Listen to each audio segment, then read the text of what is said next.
Okay, if I understand it correctly, we are now streaming. And so I think it's time for me to call this meeting to order, which I would like to do, and welcome everybody.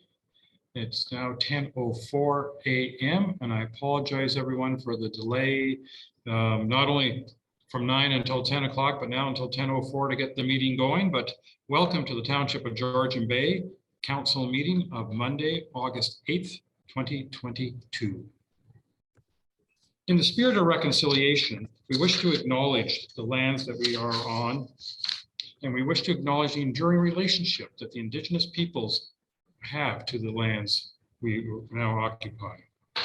They have traditionally occupied these lands for countless thousands of years. We deeply recognize and appreciate the historic connection they have to this place, the land, the water, the sky, and all that live on, in, and above it. We're grateful for the opportunity to be here, and we thank the generations of Indigenous peoples who have taken care of this land and continue to care for it. And we want to show our respect. Hundreds of years after the first treaties were signed, they remain relevant today. May they guide our decisions and our actions. We commit to learn, to educate, to honor sacred places, and to take action towards real truth and reconciliation. Make which. I'd also like to add that, as I think many of you are aware, and perhaps not all our audience, we were in Majer this morning at 9 o'clock, some of us, for the grand opening of the Hauser Pharmacy in Majer. This is quite exciting to have a pharmacy in Majer. And what I learned this morning is it is a remote pharmacy, and they believe actually the first remote dispensary in Canada. Under new legislation, pharmaceuticals can be prescribed or dispensed with the pharmacist being remote to the area. They do have pharmacist technicians on site, but you can, anyone who goes in can contact a pharmacist remotely. And I think it's very exciting and thrilled to have this service available to Majer and the surrounding area. And so that was the explanation of why this meeting starts at 10 instead of 9 o'clock.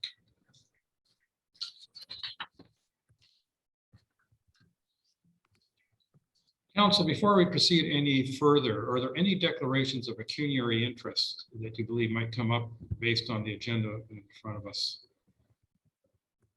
I'm not seeing any indication as such.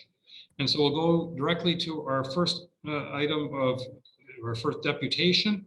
And I believe we're expecting Inspector Joe Evans from the OPP.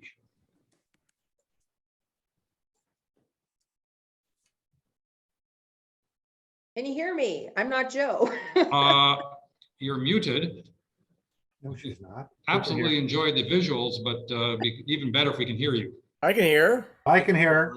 Thank you. I think Peter's the only one who can't hear.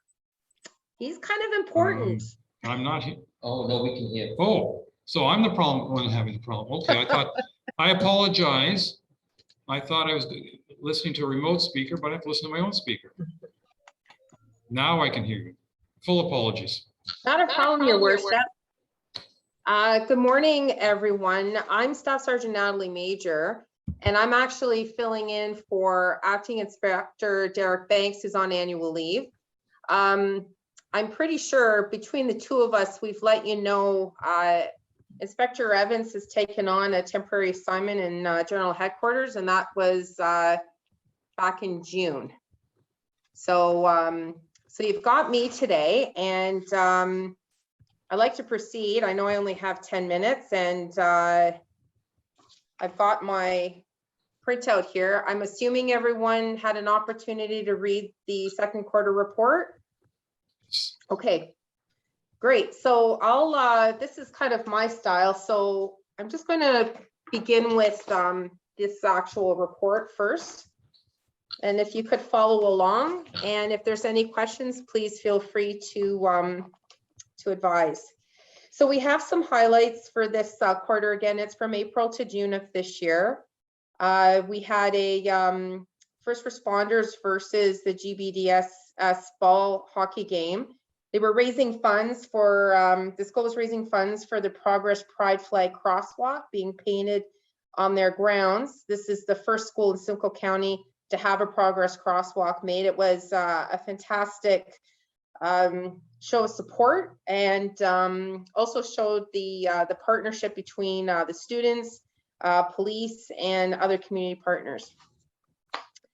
Next, we have listed the Canada Road Safety Week. There was a traffic campaign from May 17th to 23rd, so that's the May 2-4 weekend.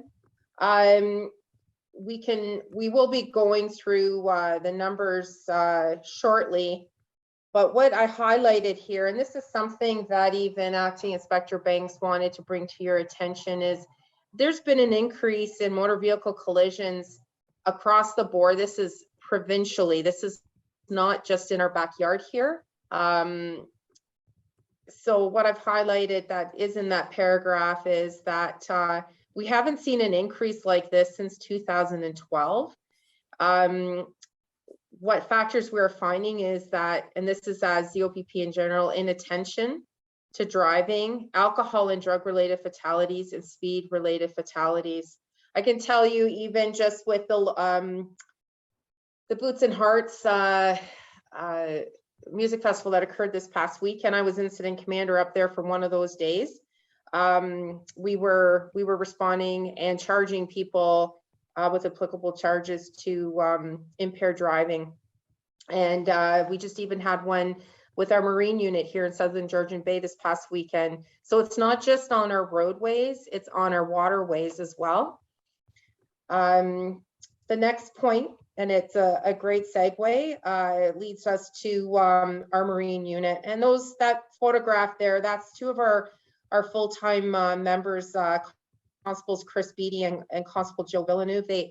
I've been with them out in your area on patrol, and there is a zero tolerance to any infractions on the waterway. They're also not just looking for the sobriety of the operator, they're looking for open liquor, ensuring people are wearing their PFDs. We have a program where we're giving t-shirts out. It still continues with our community partners for I got caught wearing my life jacket. It goes tremendously well with the kids. And any other provincial and federal acts that they do support. Next point we have is St. Teresa's Second School Fun Day. St. Teresa's High School at the end of the year, they had a fun day and invited us to attend, and that was another great proactive, positive partnership that we had with the students along with policing, and it certainly gives us an opportunity to do a little bit of recruiting as well, coming into this line of work. As in most places, policing has seen a tremendous shortage of interested candidates in this career. I'm in my 28th year, and I'm second generation of my family, and I can say my 14-year-old's, he's on board already, so he's going to be the next one. But high schools are a tremendous way of trying to get the interest of the kids to join along. So with that, I'd like to just dive into the police service report. I'm being mindful of the time because I know we didn't start right at 10, but I'm just going to be very general in reviewing this. Again, it is just a quarter from April to June. And in the Georgian Bay Township area, there is a actual decrease in most topics there that you see. But again, on page 7 of 13, and you know what, I'm sorry, this is the second one that I've done like this. I was with another police service board. Normally, the screen is shared by, and it hasn't been myself, so I'm not I'm only going by photocopy here, so my apologies to you all if that was an expectation that I'm supposed to present the actual report. Am I doing okay so far? Yes, okay, thank you, You're doing Stephen. terrifically. Okay, great. Well, the one thing, and kind of at the beginning of my presentation, I did make the point about the increased motor vehicle collisions. So on page 7 of 13, you will see that there has been quite an increase in the fatal personal injury or property damage criteria, showing an increase of 20% so far in those categories year to date till June. And if you're asking me what is the cause of that, I think I highlighted that pretty well. We are out there on patrol. We just finished the Civic Day long weekend provincial traffic campaign, which ran end of July to beginning of August, and then the next one's set up for the Labor Day long weekend. I don't have the results in yet from our Central Region traffic team, but I can say that we are focusing enforcement on our highways, secondary highways and roadways in the community, again with our waterways as well.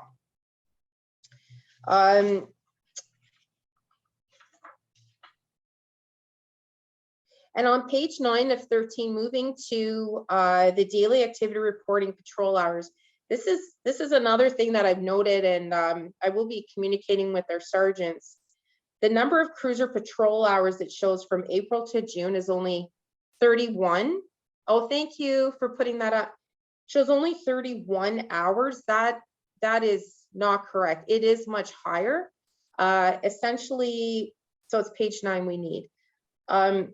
So essentially what happens is at the end of a tour for the day, the member will submit a daily activity report, and it's basically a report card of what they do for the day. And they put in how many hours of general patrol they will be doing in your area, in the town of Midland, if they've been designated to be there, town of Penetanguishene, etc. So that is something, if they, I would say garbage in, garbage out, if they're not verifying and putting in quality information, that's what we see. But I can assure you, I have the radio on at my desk, and when I'm on patrol myself, they are in fact in Georgian Bay Township. So as you see the marine patrol hours, that's quite extensive. I will say it's a smaller, more a finite group. So that is a considerable difference, as you see. Foot patrol hours and school hours, that will start looking higher once school opens. And then on page 10, there's been some development. Again, as I mentioned, there's been a lot of change, not just in our staffing provincially, but here locally. I'm very proud of how we keep our staffing at an operational level. We don't have many people that are working away, that are away from work at this time. But as you see on the very top there, it shows that the inspector has moved on for the interim. We've had some change in our detachment administrative clerk positions. Connie has just moved on to the Provincial Operations Center out of General Headquarters. We have now 2 new staff members, Julie Beck, who just came from our communication center. She's the dispatch me years ago. We've got Daniela Charlebois. She came from our civilian data entry. And we've got another gal, Monica Horvath, coming from Service Ontario to join our team. So this is good. So who leaves, we are filling in. Joe Ruda was promoted. He's a fantastic officer from our downtown location. He got promoted to sergeant to the comm center. So that's definitely their gain. Tracy Bosch was successful. She's one of our detectives. I worked with her years ago, tremendous member. She is starting with the Residential Schools Death Investigations team, which is a brand new unit. Patrick Marchand, one of our celebrated detectives here at our detachment, just retired, and he's joining his wife Kathy, who had retired as a court officer with us back in the fall. And Cheryl Hill, one of our DACs, our detachment admin clerks, she had been here for well over 30 years. She just had her retirement back in June, so we wish her well. There's some other little minor ones, but I'm being mindful of the time, but it's pretty self-explanatory there. But we'll talk about me. I just came back from the commissioner's office, so that was a tremendous experience, learning more of the higher level of what we do in the OPP and how we report up to the Deputy Solicitor General. I got a tremendous amount of learning done, bringing it back to detachment and ensuring people know the why behind the ask of what we do and why we do it, to try not to look at the local perspective, but more of the provincial one. And then the very last piece is there's some more statistics there. What I noted from April to June is a dip in our Highway Traffic Act, Criminal Code charges, Liquor Act charges slightly, and that goes for, so that's page 11 and page 12 as well with the with some of our initiatives there. My feeling is that with the tourist season that has started, has been an overwhelming amount of calls for service. And this is just with general incidents that are happening that we're responding to.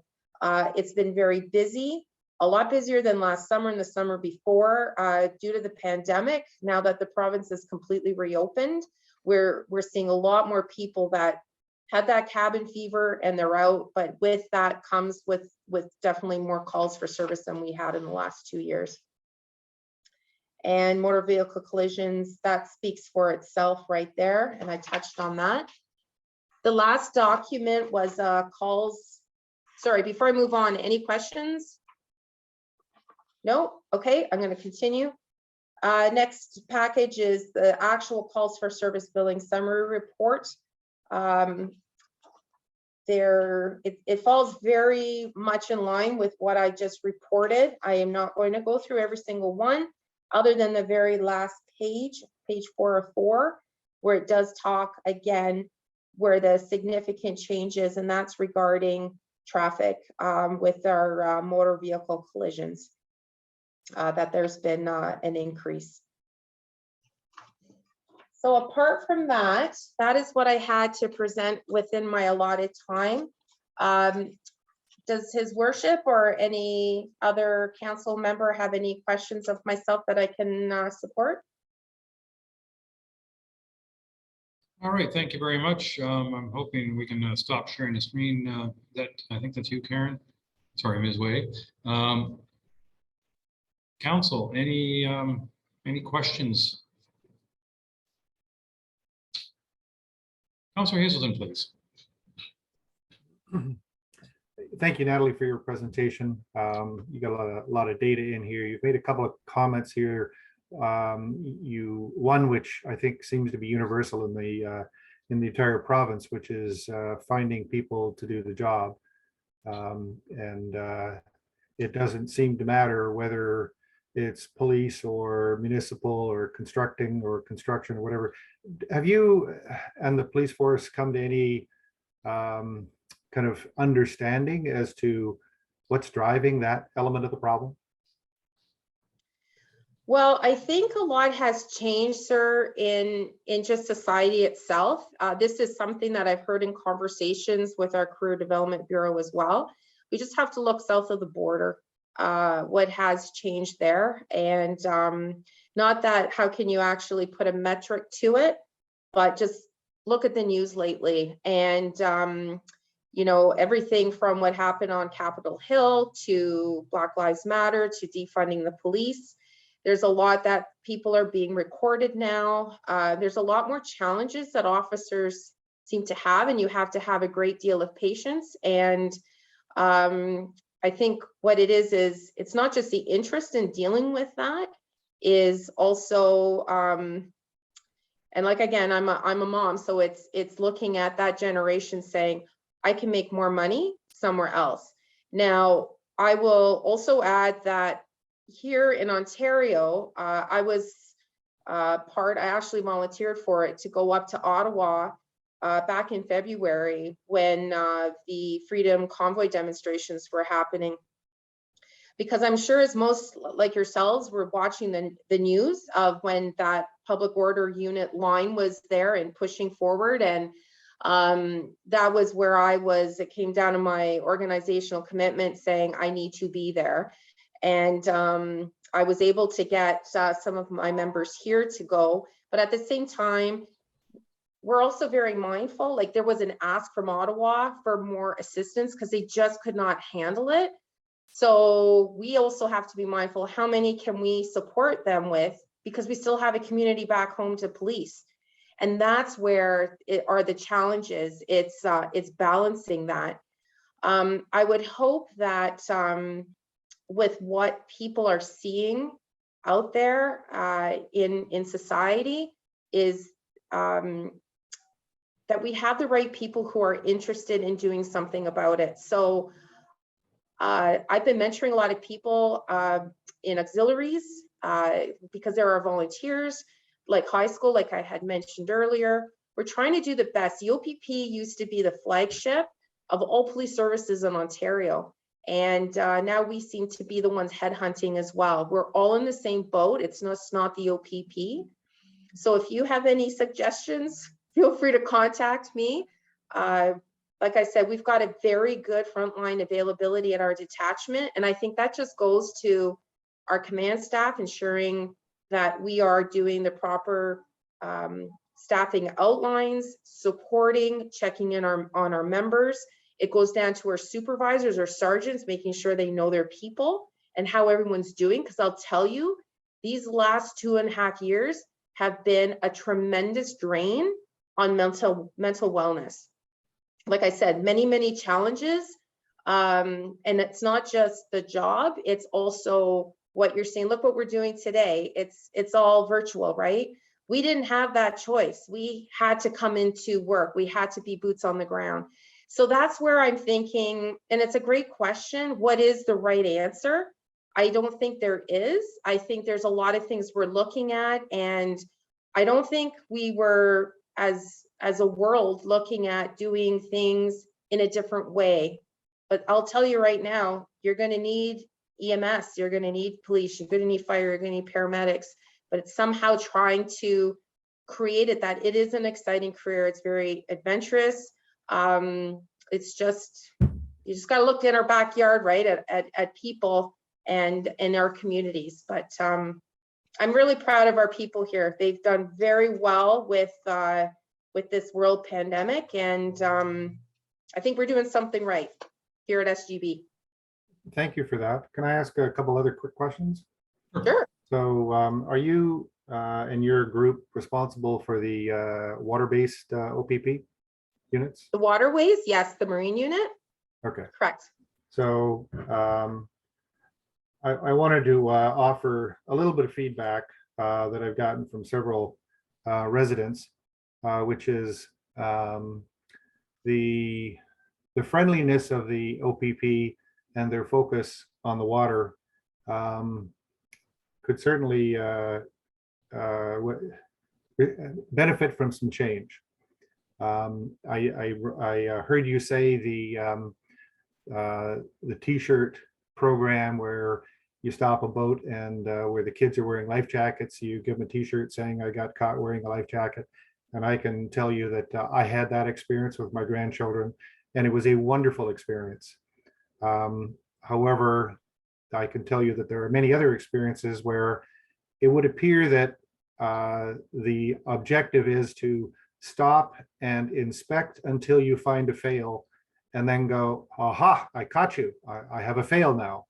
And that seems to be, from the residents that are reaching out to me, a common concern. So I think there may be a need for some sensitivity training, if you will, on that front, specifically with the marine-based unit. Can I just respond to that? Sure. So I understand we also share the waterway with Bracebridge Detachment. With these complaints you're receiving, I'm wondering how many are you getting, and are they providing any identifiable factors as in the name of the vessel, for instance, or the officers. Because No. that's something, okay. So if I can ask, if this continues, that they should, if they're bringing that forward to yourself, I can't do anything about it unless I know who it is, because sometimes people will just pick it from the air. Sometimes it is a substantial complaint, but in order for me to assess it and to correct it, I need to know where it happened and who was involved. At the same time, I think in the past, yes, there's those times, and I will tell you that police do give warnings as well. But it all depends also on the person. If they get the ticket, of course, they're not going to be happy, and they have their day in court, right? We don't do, you know, a trial on the waterway kind of thing. Our mission and the vision of the OPP is to ensure that, you know, it's a safe, secure Ontario is a safe Ontario. So I'd like to get some more content, and I'd be more than happy to listen or meet with you down the road and find out exactly more of those criteria so that can get corrected. Okay, thank you. Thank you. Councillor Cooper.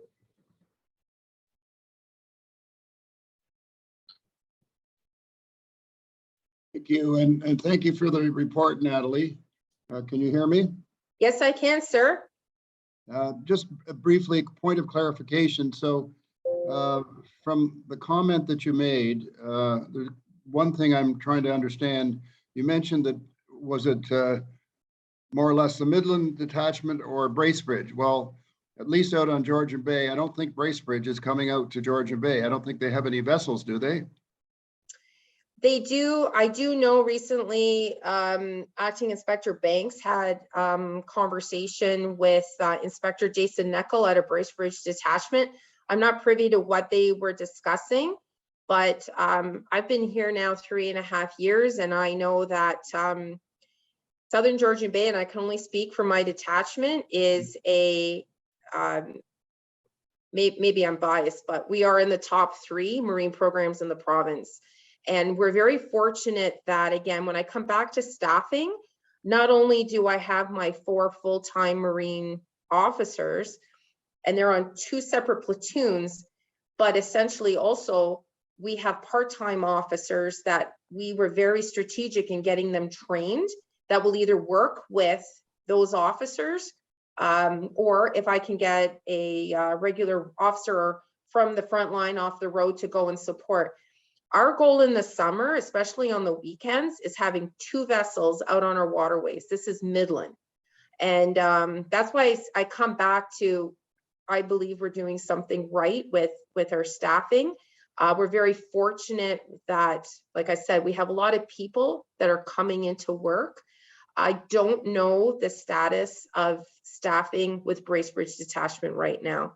So although there is a need to ensure that not only our roadways, our waterways and trails are being patrolled, we also have to think about other, like, it's definitely prioritizing every day.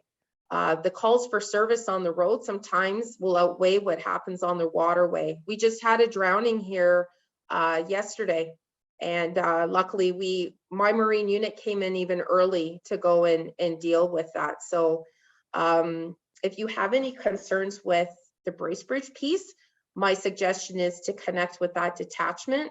But as I said, I'm very thankful for our team and for what they do here. And like I said, it is one of the top programs we have. Even a couple of our members that work here are also instructors for other members. So again, it all comes down to staffing and making sure the vessels are operational. We have 5 here. Does that answer your question, sir? I was just trying to, if I could just clarify, what I was trying to say is that it'd be pretty hard for Bracebridge to have much to do with what I would consider the Midland Detachment area, which is Georgian Bay alone. And so to Councillor Hazelton's question, I think if at the very least we know when we're talking about patrolling on Georgian Bay, it's the Midland Detachment. I'm not trying to tell you your business, but I think that's probably sensible. There may be some overlap in inland, various lakes between Bracebridge and Georgian Bay, but I think on Georgian Bay, it's your Midland Detachment. I just wanted to clarify that. And secondly, if Councillor Hazelton has people that are reporting concerns, one of the things that you would probably find helpful would be a date and a time and the name of the vessel. Even if you don't have the officers' names, you'd know who was on patrol. So if somebody was able to provide some of that information, it's going to be one or two of two vessels, and on that day it'd be obvious what was going on. So I think that might be helpful as well. Just a couple of suggestions. Thank you. Thank you. Absolutely. More information is all I'm looking for. I will say that we do a noteworthy report. Our Marine team, after every rotation that they have, they even outline how many marinas that they go to. This is something that I noted a couple years back, where we were getting, some calls from the local marina saying, we don't see the OPP that much. So we've devised a way of measurement of ensuring that whoever was working during that time outlines where they've been. So then the next fresh shift coming in is aware of that and focuses on areas that have not been checked in as well. But I am very grateful for your comments. I've made a couple of notes here, and I can certainly pass on to our Marine team of what's been brought forward. All right, well, thank you very much. Greatly appreciate your report and your response to our questions. I'm sure we could go on for hours, but don't think that's best for the rest of our agenda. And so acting inspector or acting commander, I'm not sure exactly which role you're in right now, but shall we say acting detachment commander Majer? Is that close? Oh, I like the sounds of that. Thank you. Yes. We greatly appreciate the report, and thank you very much. We look forward to hearing from you again in the future. That sounds wonderful. Thank you. And again, I'm open anytime. Reach out. I am the operations manager here at the highway location. And for some that may not know, we also have another staff sergeant, Lee Janot. She's a staff sergeant at our downtown location in Midland as well. So thank you. Thank you for your time. I think we went over 10 minutes, but there were questions. The question period doesn't count in the 10 minutes. Okay. Thanks again. Thank you. So Mayor, just a quick question. Can we get Natalie's contact information shared with us? I'm sure. I see Karen taking notes. So Christine, she's got my info. Everything's on my signature with Outlook. Thank you very much. Okay. Thank you. Thank you. Thank you. All right. Our next item is a delegation from Christina Zardo of FoodCycler Science Corporation. We can have her brought in. We greatly appreciate it.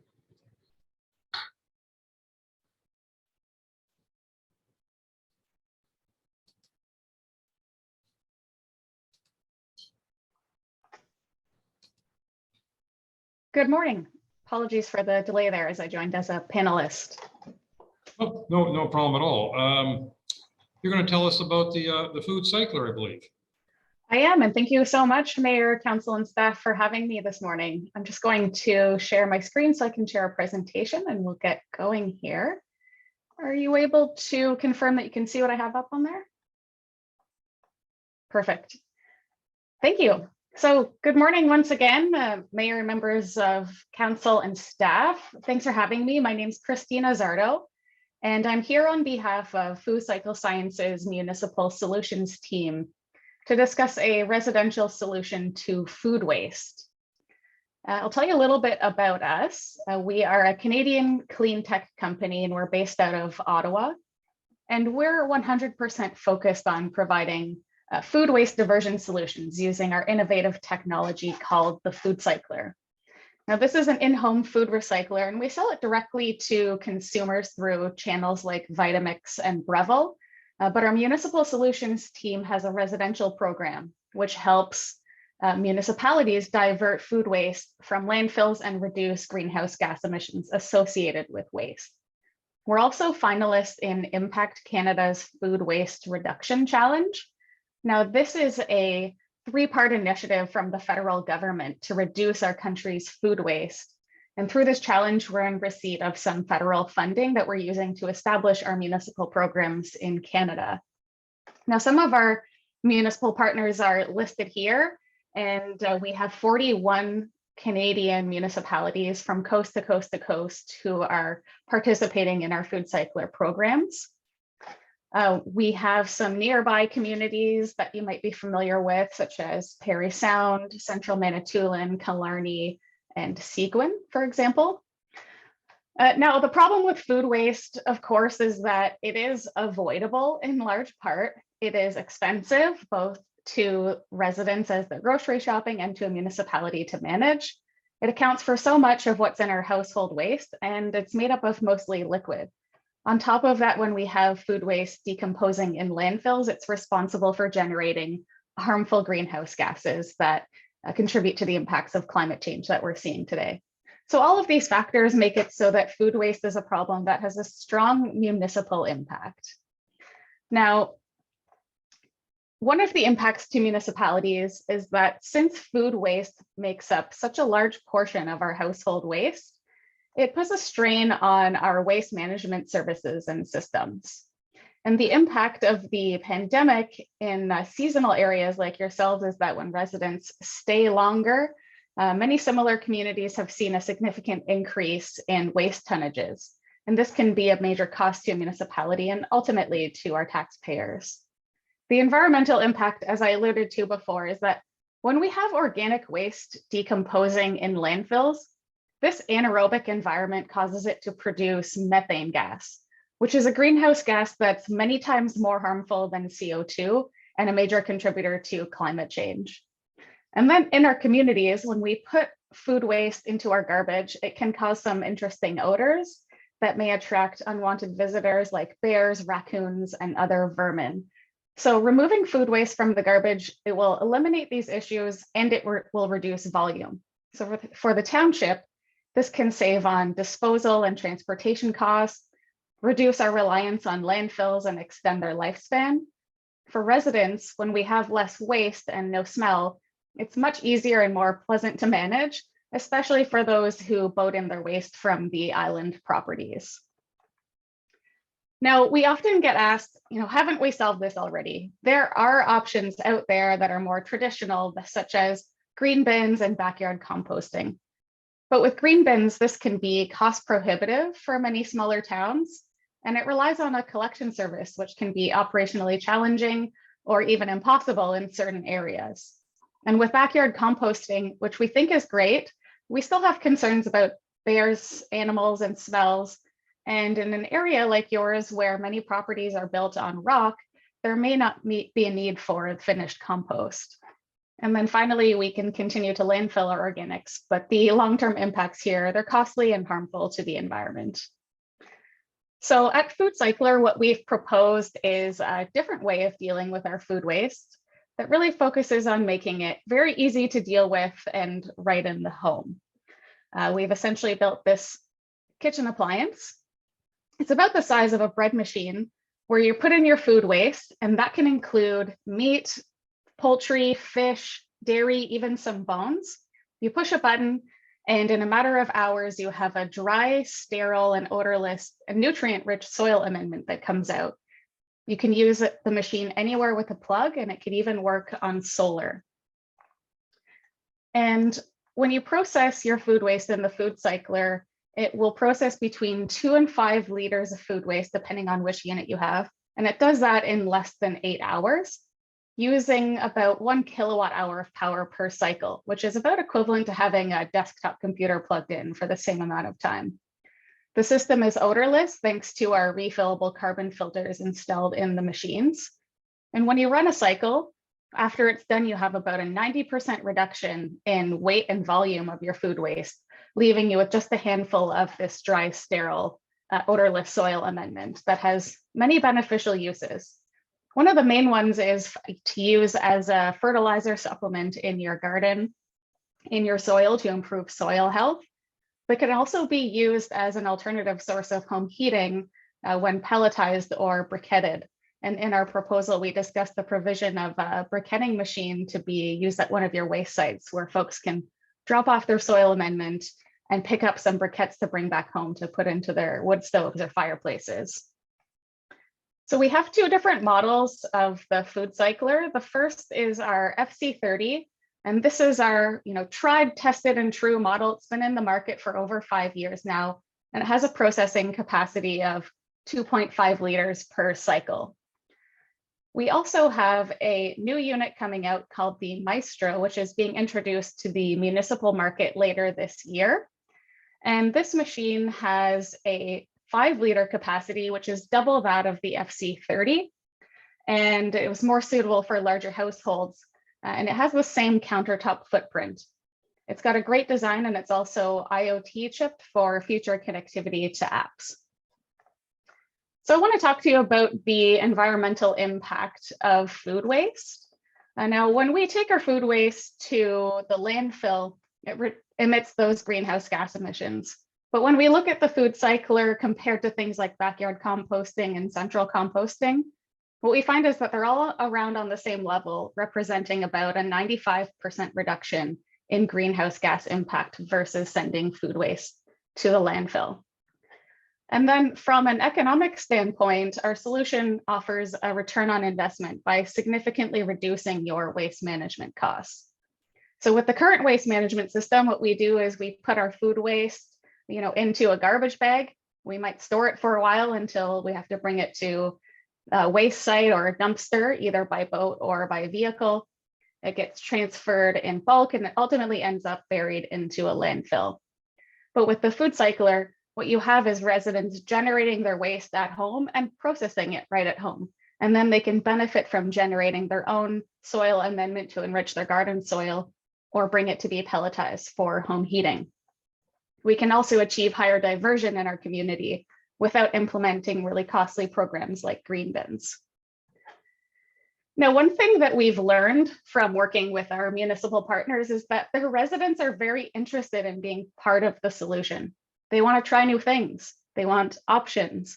And with the FoodCycler, you get to bring something innovative and tangible to your residents who might not otherwise be participating in a program like backyard composting. And then on top of that, social pressures, the impact of regulations that are set by local, provincial, or federal governments, whether that's doing a greenhouse gas inventory, reaching a certain diversion target, or perhaps getting approvals from the MECP for certain things. It's really important that we have a plan in place that meets these goals and works for our community. Now, I mentioned earlier that we're working with several communities across Canada. We've done pilots in over 30 municipalities to date, and what we've seen are really overwhelmingly positive results. We have really high levels of participation. We're achieving a significant amount of net new diversion, and over 94% of people say they would recommend, and over 96% of people say that they'll continue using their FoodCycler. In the city of Nelson in BC in particular, they'll be putting a FoodCycler in every home in their city of 10,000 people later this year. And so what we proposed to the township of Georgian Bay is a program similar to Nelson, where the FoodCycler suite of machines becomes available as a waste management service offering to township residents. So our comprehensive program involves making these FoodCyclers available to manage their food waste, with residents choosing which model best suits their household. The Maestro would be considered an upgrade option and may come at a small fee. We would include a full 5-year warranty on all units, provide direct support to your residents, and the ability to do any repairs locally should there be any issues with the machines. And the filters, because they're refillable, they just have the carbon pellets that go right into the cartridges. So what we would propose is setting up bulk refill stations at either a waste site or multiple waste sites where residents can access that at no cost. And we can also supply local shops like marinas with filters for more convenient access. And then through the program, we're also offering to install a briquette press at one of your waste sites. And this is just to ensure that the processed food waste never ends up in a landfill. It has many beneficial uses, and we want to take advantage of all of those avenues. And then finally, we would ask the township to join Food Cycle Science in our food waste reduction challenge through Impact Canada. And through that, we would share in all of the benefits of this initiative, including some of the grant funding, our staff time and resources, promotional campaigns, and to ensure the successful launch of any program. So that concludes this part of my presentation today. Thank you very much for having me this morning. And if you have any questions, I can answer those right now. Well, thank you very much. I want to, before we see if there are any questions, mention to the council that we will be going into closed session later in our meeting to discuss the potential program with our township. So I would ask that you not ask any questions at this time about the municipal program, but rather if you have any questions about the, I'll call it the device itself or the use of the device itself. With that, I'm going to go, I saw Councilors Jarvis, Hazelton, followed by Cooper, please. Thank you for the presentation. I already have a relation that's using one of the food cyclers at their place, and they're quite happy with it. I'm curious, obviously a subsidized program is what's being suggested here. The cost of the pellets, it's never discussed or shown in any of the paperwork. The pellets that are used in this process, what is the cost for those things? So if you're just a regular consumer with a food cycler and you need to replace your filters, you can get a disposable replacement set for $30 per replacement, just online through Vitamix. And through our municipal programs, we have two options. So one is having a bulk refill station, and that would be just buying bulk pellets and residents can come and fill that up. And or we can provide the same type of off-the-shelf replacement packages at a cost that would be sold, you know, at local retail or marinas, and the cost would be TBD. So sorry, is there there's a carbon pellet that's part of the fuel for this thing? Is that not correct? The carbon pellets are an odor control system. So just when the steam comes out of the machine, it goes through these carbon pellets to eliminate the odors, and that's their sole purpose. And what's their lifespan? So they reduce in efficacy and between 3 to 6 months. It depends how often you run the machine, but they do need to be refilled a few times a year for the average user. And what is the cost for those?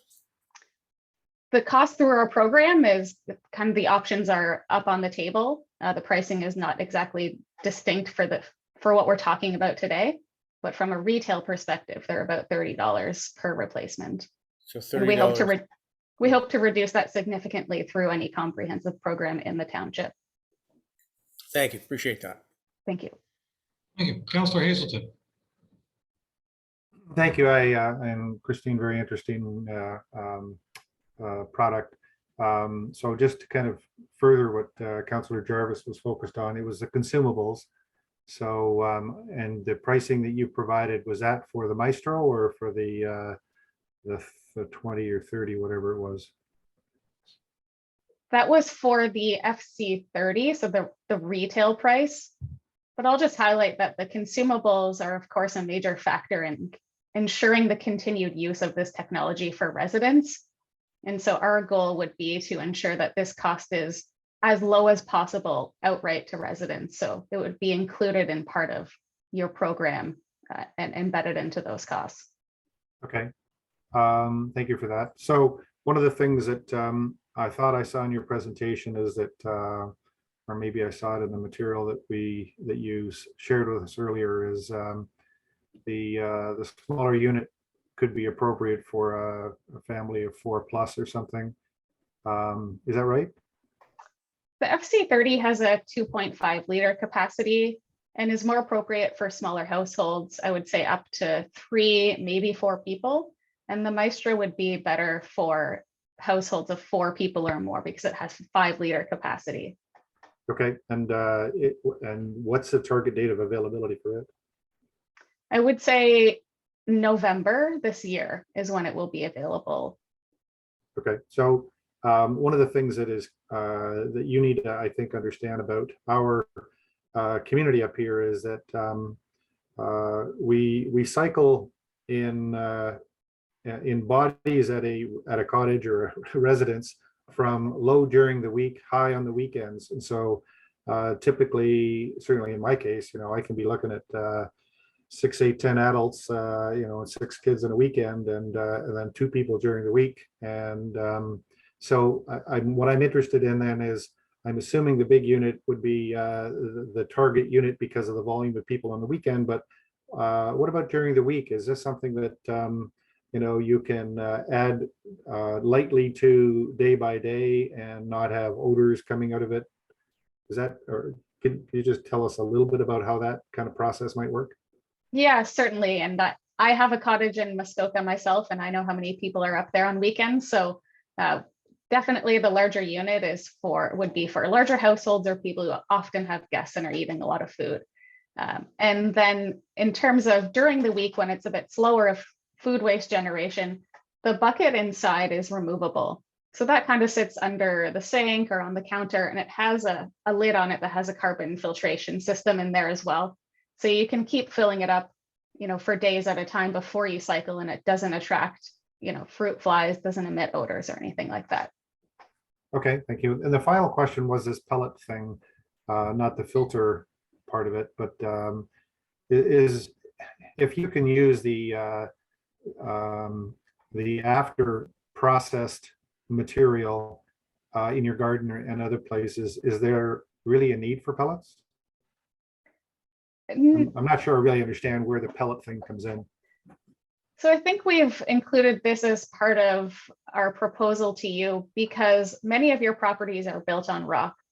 So you may not have a lot of residents that have garden for the soil element to be integrated into. So for those who won't use it in gardening, we want to make sure that there's an alternative use for that byproduct so that it still doesn't end up in the landfill.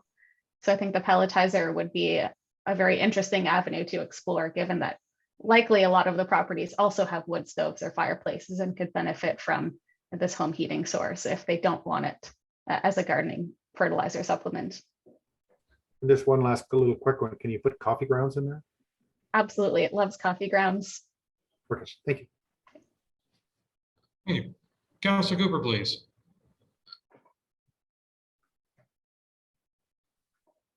Thank you, Christina. And that's a lot of good information. And I'm particularly interested in the fact that there's an improvement from the perspective of reduction in greenhouse gases. And so that's a good thing. I am trying to understand just from a practical perspective, the supposition here that there's somewhere between 20 and 50% reduction.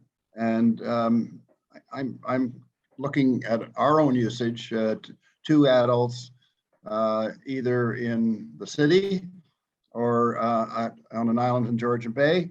And I find our food recycling might be 10% of our waste, not 50%. So can you explain that to me? I don't quite understand where the 25 to 50% comes from.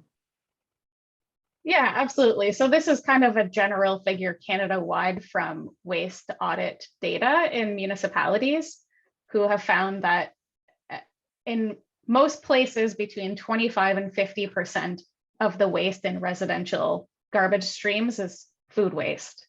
So this will differ from household to household and township to township, but these are kind of general numbers from that waste auditing data. Thank you for the clarification. It'd be interesting to see how that was arrived at, but thank you. Thank you. Well, thank you very much for your presentation. As mentioned earlier, there will be further discussion on this in closed session, but we greatly appreciate the information. And I see Councillor Wienko wants to sneak in under the line before I finish my thank you. Councillor Wienko. Thank you. Actually, I had my hand up and it disappeared for some reason. Christine, thanks for your presentation. We at our place here have a vermiculture system going where we use worms to decompose our kitchen waste, and it works quite well. But as you may know, waste handling is not a responsibility of our township. It's handled by the district. Are there any plans to talk to the district of Muskoka on this issue? Because they would probably have some of the funding that would be required for this program. And I would think we would want them involved if our township or any of other the lower tiers in Muskoka get involved. Yeah, absolutely. There's no opposition to that at all. I think any successful program could be a cooperation between county, district, lower tier, especially if waste responsibilities lie at that level. So that's certainly something that we could explore. We're not opposed to that at all. Thank you. CEO Mariotti.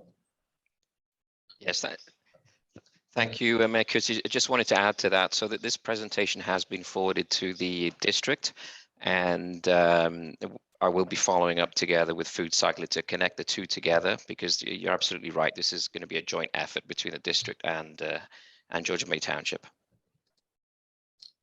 Thank you. Fantastic. All right.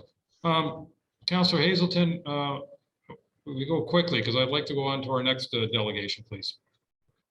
Okay, just kind of one final comment, if I could, Christina. The Councillor Cooper kind of touched on it, but you know, one of the stats that you provided us that you believe the technology could divert 200 kilograms per private dwelling per year. You've got a cottage in Muskoka. You have, I think, a reasonable understanding of kind of the spring, summer, fall, not so much in the wintertime, unless you're road access, which you probably are. But if those are Canada stats,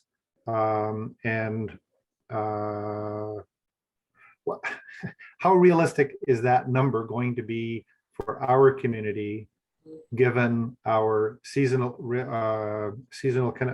use, given our boat access, and it limits some of the things you might do differently than if you were car access. Could you just give us an understanding of how solid those numbers are? Yes, great question and good catch. So the 200 kilograms per household per year was actually tailored to your municipality. In general, what we find is that we're able to divert about 400 kilograms per household per year. But we took into account the fact that you have many seasonal and weekender people in the community. And so waste would be generated at different times and kind of in spurts. So that was actually tailored to you, and we worked with your staff to come up with that number. Thank you very much. That's very helpful. Thank you. All right. Well, thank you very much for your presentation. All of us will be looking forward to talking about the potential gains from using FoodCycler going into the future, including later in this meeting. But we greatly appreciate this overview of the system itself. Thank you very much. Thank you, Mayor and Council. Have a wonderful day. Thank you. And we now have a delegation from the Georgian Bay Land Trust, which I believe Bill Lougheed is here to present to us.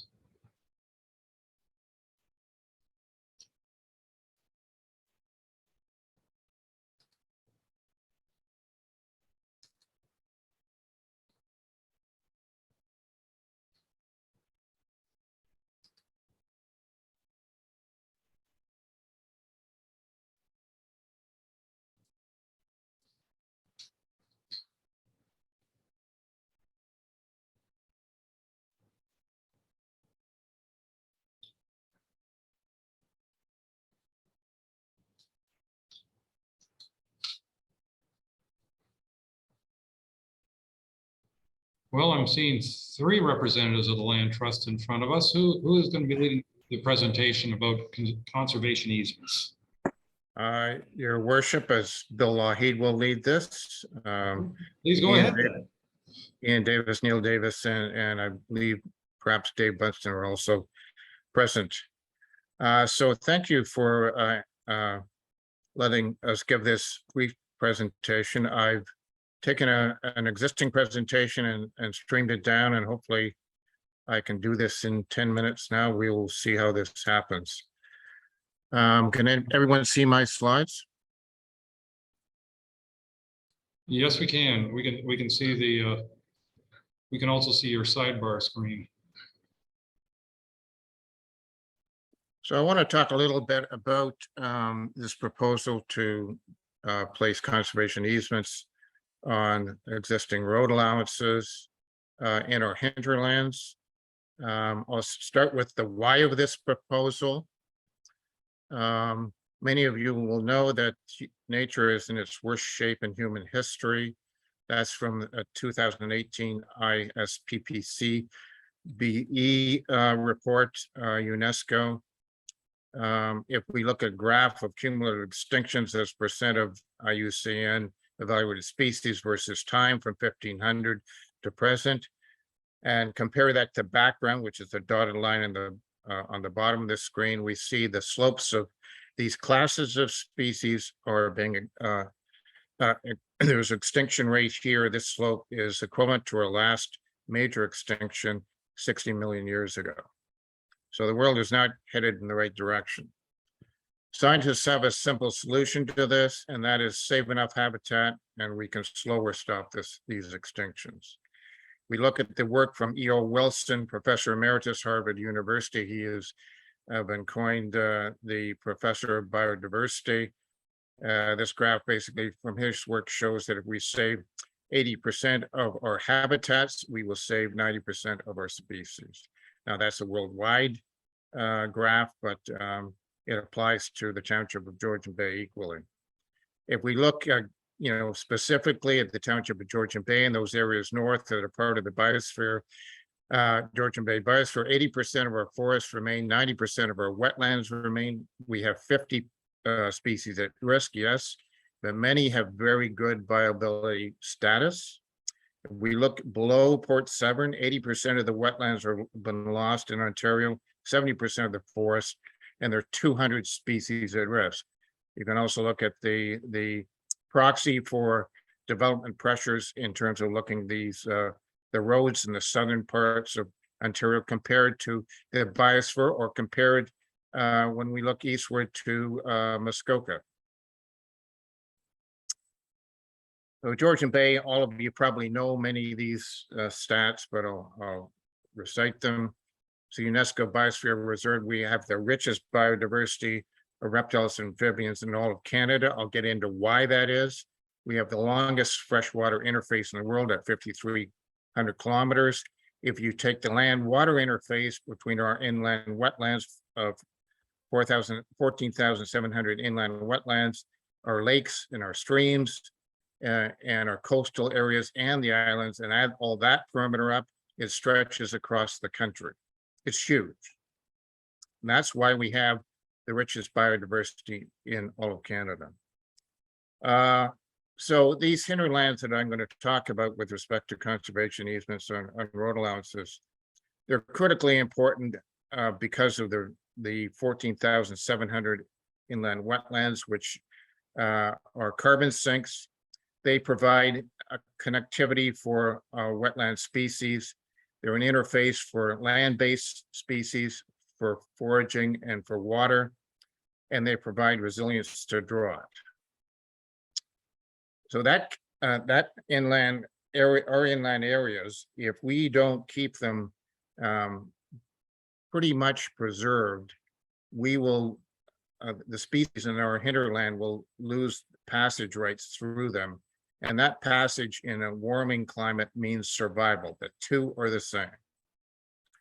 If we look at our wetland complexes, this is a map I created. So it shows inland wetland complexes plus a 30-meter buffer around them and all the streams leading out to them.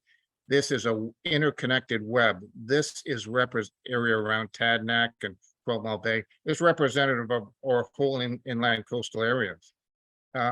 This is our filtration system for our water, and it's critical for our biodiversity. It's critical for connectivity in many of all our ecosystems.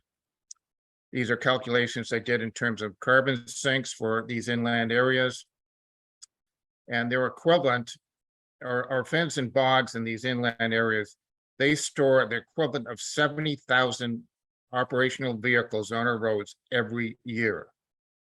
So if we lose them, that's the impact on carbon storage and on climate change. Now, some of the how of this proposal now, If we look again at these areas, the hashed green areas are your Township of Georgian Bay environmentally protected areas with the cross hatching. So all of this area that we're speaking of is under environmental protection zoning under the present zoning bylaw 1475. The green, solid green vertical lines and horizontal lines are the road allowances that are within the township. And this proposal deals with some of those. The ones in particular for this proposal are noted in black here in this slide. They all reside and abut to Crown lands. That's not to say that if the township wishes, they may wish to expand what I've shown here.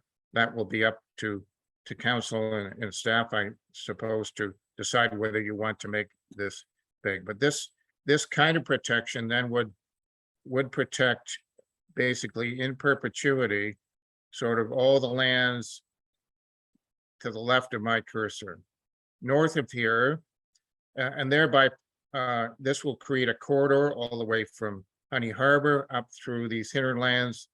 Tadnack is already, these green lands up here are already protected under easement. And north of there, of course, is the Moose Deer Point First Nations Reserve, which is guarded by that First Nations. So this proposal will create this corridor and this unfragmented area in perpetuity for the township. This is just showing the same slide of the protected conservation easements on road allowances in black and the three townships or three wards, Baxter, Freeman and Gibson that we're speaking of. Now, with respect to the existing protections, all of the road allowances, this proposal are protected in the official plan that are designated environmentally protected. But as we know, those official plans, they are last for 10 to 20 years maximum. The area also has protection under UNESCO Biosphere Reserve status, but it doesn't, that is not the kind of protection we're talking about here. We're talking about upping this protection and making it permanent. Also, some of these areas are conservation reserves and they have their own protections. But as we know, conservation reserves are reviewed periodically. There have been conservation reserves in Ontario where they've allowed roads to go through and development to occur right on the borders of these conservation reserves. And these conservation reserves do not provide a contiguous corridor that I just spoke of. They are not fully connected on this coast. So what we're proposing here is conservation easements on the roads, these road allowances, and they're protected under statute, the Conservation Land Act of Ontario, RSO 1990. And they're protected through that statute for 999 years. And the proposed conservation easements would provide environmental protection as per the OP and EP zoning and apply to the road allowances in perpetuity, as I stated. The township could decide to add further protections to these road allowances if it wishes. That would be, of course, through discussions with Georgian Bay Land Trust. The Crown would maintain access across all road allowances for all purposes they require. So it's not restricting the Crown's access. The public would maintain access over the road allowances in accordance with the easement restrictions, whatever that is decided upon by the township. And indigenous rights across the road allowances to hunter-gatherer according to existing regulations would not be affected. And by the way, this proposal was presented to Moose Deer Point First Nations, and it was well received, and they approve of this project. The restrictions and permitted uses on the road allowances would be determined through mutual discussions and agreement between the township and GBLT before drafting the conservation agreements. And the restrictions would not be more restrictive than that present in the EP zoning or in abutting conservation reserves unless the township wishes to make them more restrictive. Now, the habitats and ecosystems on the road allowances would remain their natural state and the natural heritage features preserved in perpetuity. That is the goal here, and it has ancillary purposes that I've previously described in terms of all the ecosystems of our hinterlands and the functioning of those ecosystems. They would be monitored by GBLT and they would be protected under statute, as I mentioned. Now, I spent quite a good deal of time earlier on this year writing grants to the federal government and the provincial government. And I'm delighted to be able to say at this time that the federal government, the Nature Fund, has stepped up in a huge way to support this project through funding for securement of these road allowances and for legal costs that are involved and any other costs that are involved by the township. And this, the Ontario Greenlands Partnership Program, which I'm still negotiating with, they have stepped forward with funding as well. And some of our staff for this project is supported through the Ontario Trillium Foundation grant. So there's strong provincial and federal government support for this. The Minister of the Environment for Canada phoned me last Wednesday to congratulate us on the federal grant and announce that. So just in summary, the GBLT would pay for all the hard costs involved, and we would negotiate the purchase of the conservation easements on the road allowances as paid through federal and provincial funding. So there's a lot left out of this presentation. I apologize for that, but I couldn't make it 10 minutes if I kept the presentation as it was. So be delighted to take questions from any and all. Well, thank you very much for that, Mr. Lougheed. I hope that you could stop sharing your screen so I could see everyone, but I've already seen Councillor Cooper's hand, so we'll start with Councillor Cooper, please.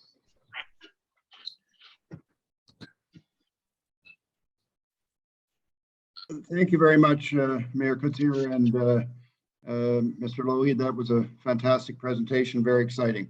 I do have a couple of questions, and I'm sorry I don't understand it fully, but you had a screen that you showed, which showed sort of orange areas and black lines, and I was trying to understand exactly what areas you were identifying, because the black lines are relatively limited versus all the orange. So I don't know whether we can look at that screen again, but do you know the screen I'm talking about with the sort of black squares and then there's a whole bunch of orange? I'm assuming it's all the orange area, but or not. I'm trying to understand the distinction between the squares, 3 or 4 black squares versus the entire area. Yeah, just a minute. See if I can get to that.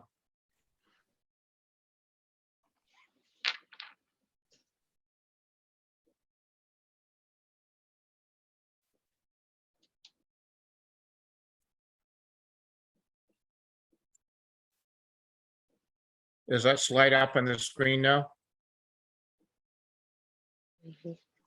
You have the presentation up, but not that particular screen. Number 16 is the one I'm referring to. Okay, it's showing on my screen. Were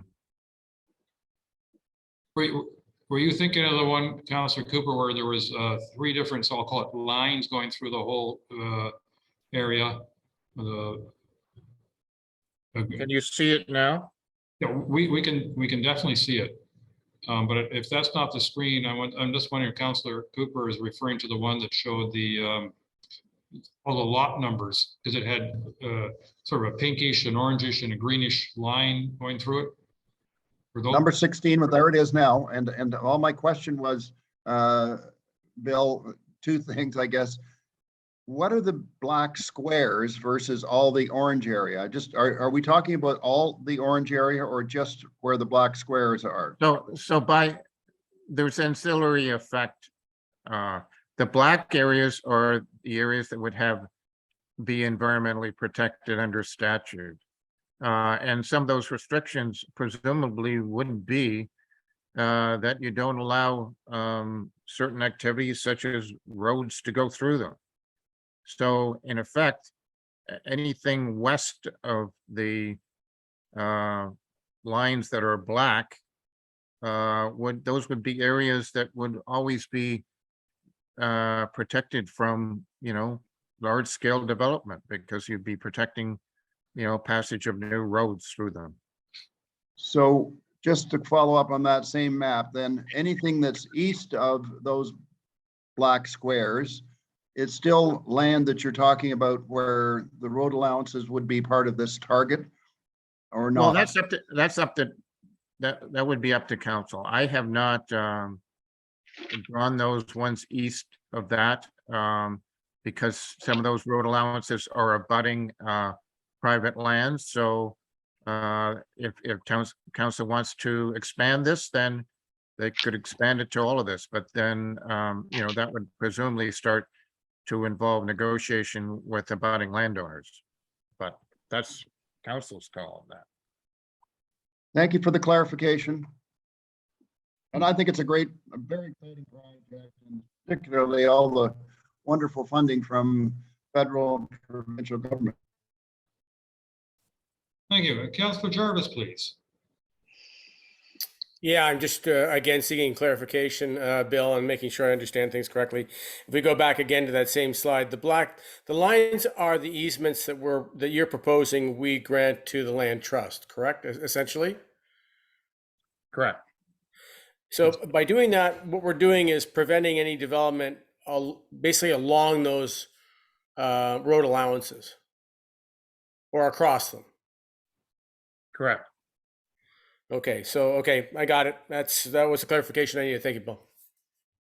Yeah, if I can just add to that, well, the road allowances are surrounding Crown land. We can't grant an easement on Crown land because we don't own Crown land, but we as a township own the road allowances, and therefore the easements would be, the proposal is the easements on the land that we own, which are the road allowances. Any other questions for Mr. Lougheed and the land trust at this time?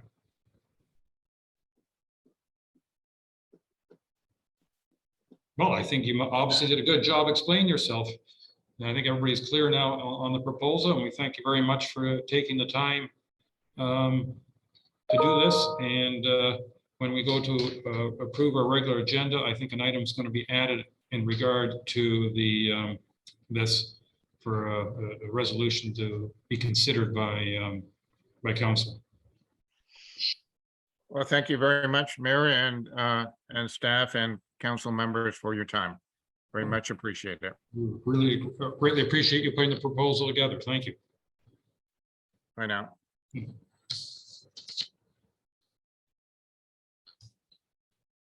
All right, council, I think we are at the end of presentations from folks. And we now start going to our motions. So I have, in regard to the consent agenda, moved by Councillor Bocek, seconded by Councillor Cooper. Be it resolved that the council adopts the consent agenda of August 8th, 2022 as circulated. Any comments or questions? Councillor Hazelton, please. Thank you. I was reading item E, and I noticed that the suggestion is that there will be no longer accepting SRA applications. And I also note that apparently we will be entering a lame duck state as of tomorrow or the end of tomorrow. And that means we are going to be in a lame duck state likely until November. And it just seems that's a really long time for people who may need to deal with shore road allowances for a variety of reasons. Could somebody help me if I'm putting the connecting the dots correctly? Clerk. Certainly. Can you hear me okay? Perfect. Yes, we will be entering a lame duck state, or it's suspected that we will be. However, that only impacts land that's being disposed of that has a value of over $50,000. So most of our shore road allowances don't have a value of over $50,000, so they won't be impacted by the lame duck period of time. So to continue then, if it's not impacted by lame duck, I'm not sure I understand the need to halt handling SRA applications going forward. I suspect that given that we will be in a lame duck situation, making significant policy decisions are likely not something we want to be doing until the new council, whoever they are, come in. And I think this is a critical topic for deferring to a future council, if that's the case. And from my perspective, I would certainly be in favor of saying, whatever the policy is we have today, keep going. And when the new council comes in, they can revisit this whole topic. Ms. Wade. I was just going to state, we were just halting applications that may be taking place on Georgian Bay directly and not on any of the controlled bodies of water. So it's not a complete halt. It's just, that was the proposal based off comments received from members of council and concerns that have been addressed at previous applications when they have come forward. But there is no reason why this council could not address the policy changes if wanting to. I think that I personally, I'll let the other councillors speak up, but I'm not sure this is the number one topic we want to spend our time on. I think it's something we should defer to the next term, and that we just keep percolating along as we have been, and fight other battles, so to speak. Thank you. I think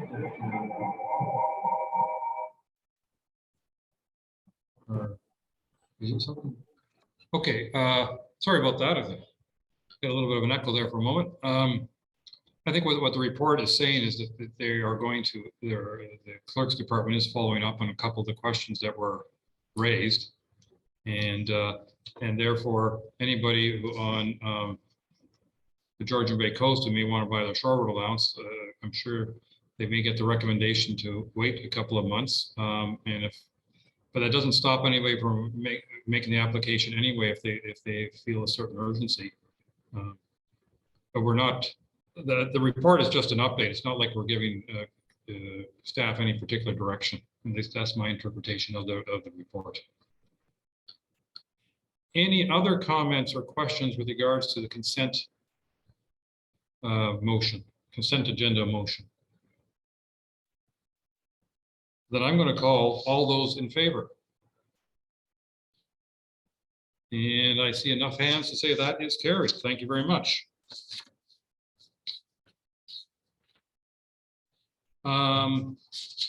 Any open forum items? I didn't think so, but I wanted to confirm. And I have moved by Councillor Jarvis, seconded by Councillor Cooper. Be it resolved, the council adopts the regular agenda of August 8th, 2022, as amended to include 13A Georgian Bay Land Trust Conservation Easements. Councillor Rienko, followed by Councillor Hazelton. Yes, I just want to add a small discussion. We have some tennis courts up at 6 Mile Lake, and I'm just wondering, I've already given a heads up to Brad about the possibility of painting pickleball lines on our tennis courts. So I just want to have a small discussion on that.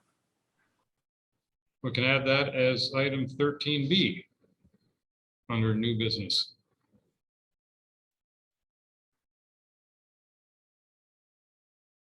Councillor Hazelton, please. Yes, I had the opportunity of sitting in on the Honey Harbor CAG meeting last week, and there was a lot of conversation about the significant shortage of presentable toilets and so on. Just for fun, I thought I would reach out during the meeting to see if toilet trailers might be available. And lo and behold, yes, they are. They could be delivered tomorrow. And so I would like us to have a discussion on the possibilities of securing a toilet trailer for the hamlet of Honey Harbor for the balance of this operational season, which would be August, September. I put under 13C, washrooms for Honey Harbor. Thank you. Anything else? Call the vote. All those in favor of the amended regular agenda? And that is carried. Thank you. All right. Anybody want to talk about what they've done the last month or anything else? It's time for communications from council. And I'm going to go to alphabetical order this round. So Councillor Bochek, you're number one. How's that for a ranking? Wow, nice. Thank you, Mr. Mayor. Good morning, council.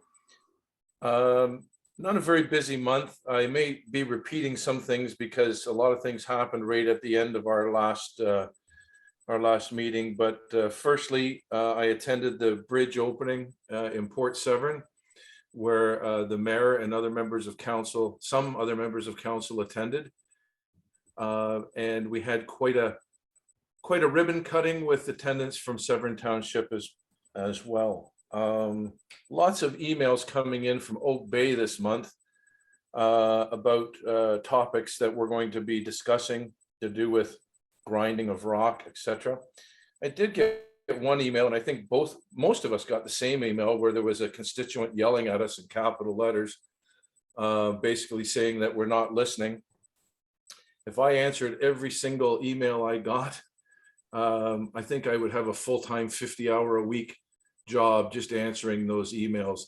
And I've always taken the advantage, if you're not happy with what we do at council, there's an election coming up, get 25 names and put your name in and make a difference. No sense yelling at us. We listen, we do what we can. The other thing that's come very apparent is the willingness and the want for a bicycle or a multi-use path going into Honey Harbor. A lot of the cycling clubs now are advertising Honey Harbor Road as a route to tour on your bicycles. Last weekend, we had a Gloucester Pool around the pool bicycle ride, which included Honey Harbor Road in the long route. There's going to be a fatality, and somebody's going to lose a mother or a father or a child before we smarten up and pave a bicycle lane. So over the rest of this term of council, and if any of us get elected in the next term of council, I really hope that we make this a priority. The residents of Honey Harbor, the residents of Port Severn, our seasonal residents, our tourists, and our seasonal residents all want this done. 8 years on council, not one penny closer to getting anything done. And this really falls on the backs of district. And I encourage all of us to support this before somebody gets killed. Thank you. Thank you. Councillor Cooper.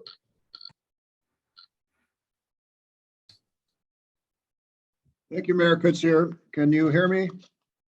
Yes, we can. I'm having a terrible time hearing you guys. I'm afraid with all the fog out here and rain, it's reception for whatever reason is not great, but as long as you can hear me, lucky you. Anyway, here we go. So busy month, starting with, I guess after our last council meeting, we had a solid waste meeting at Baxter Community Center, well attended and a good meeting. And thankfully, on 2 days later, so the 16th, that was the 14th, the 16th, we also had a meeting for sort of, I'll say, coastal Georgian Bay people to attend at a water location, namely the church in Cognoscene. And we had a very strong turnout there. And thankfully, both Mayor Kutzier and our CAO Mariotti came and were able to hear the feedback from our community. So I thank you two for that. And hopefully we can continue down the road of making sure that we do provide service to our communities. What else do we have? Exciting stuff here. We also had a Zoom meeting a week later. So that was the 21st. And a week later, past that, we also had, I was very pleased to be able to go to King Bay and pick up a number of people to attend a educational session on Lizard Island out in our area with Dr. Nick Isles giving a presentation regarding the geology of Georgian Bay, which is a pretty exciting place from a geological perspective. And we also had a number of staff members and our CAO attending as well. And they got to ride around the bay a bit in some rough water and see some pretty neat things. And also get to know Dr. Isles and his wife. So a good event. It was sort of a rock walk and cocktails afterwards. It was mostly rock walk. I don't know, there were a lot of cocktails, but certainly very good. And I thank everybody for their attendance on that one. What else? Let's see. So now we're into August. Not too much else in early August. I think that's sort of it for me, other than, you know, constant communication with our community about a variety of different challenges and communication with our staff. So there we go. That's my month. Thank you. Thank you very much. Councillor Douglas. Good morning, Council. I'm glad you can see me because I wasn't quite sure whether I'm actually on here. Are you able to hear me? Yes, we can. Thank you. Oh, great. Okay, so I've actually got a good connection now. This month, I've had a lot of communication with our residents on various items. Large item pickup has been probably the #1 thing I've been hearing about in my area. Future plans for the bin sites and the marinas and the parking area expansion.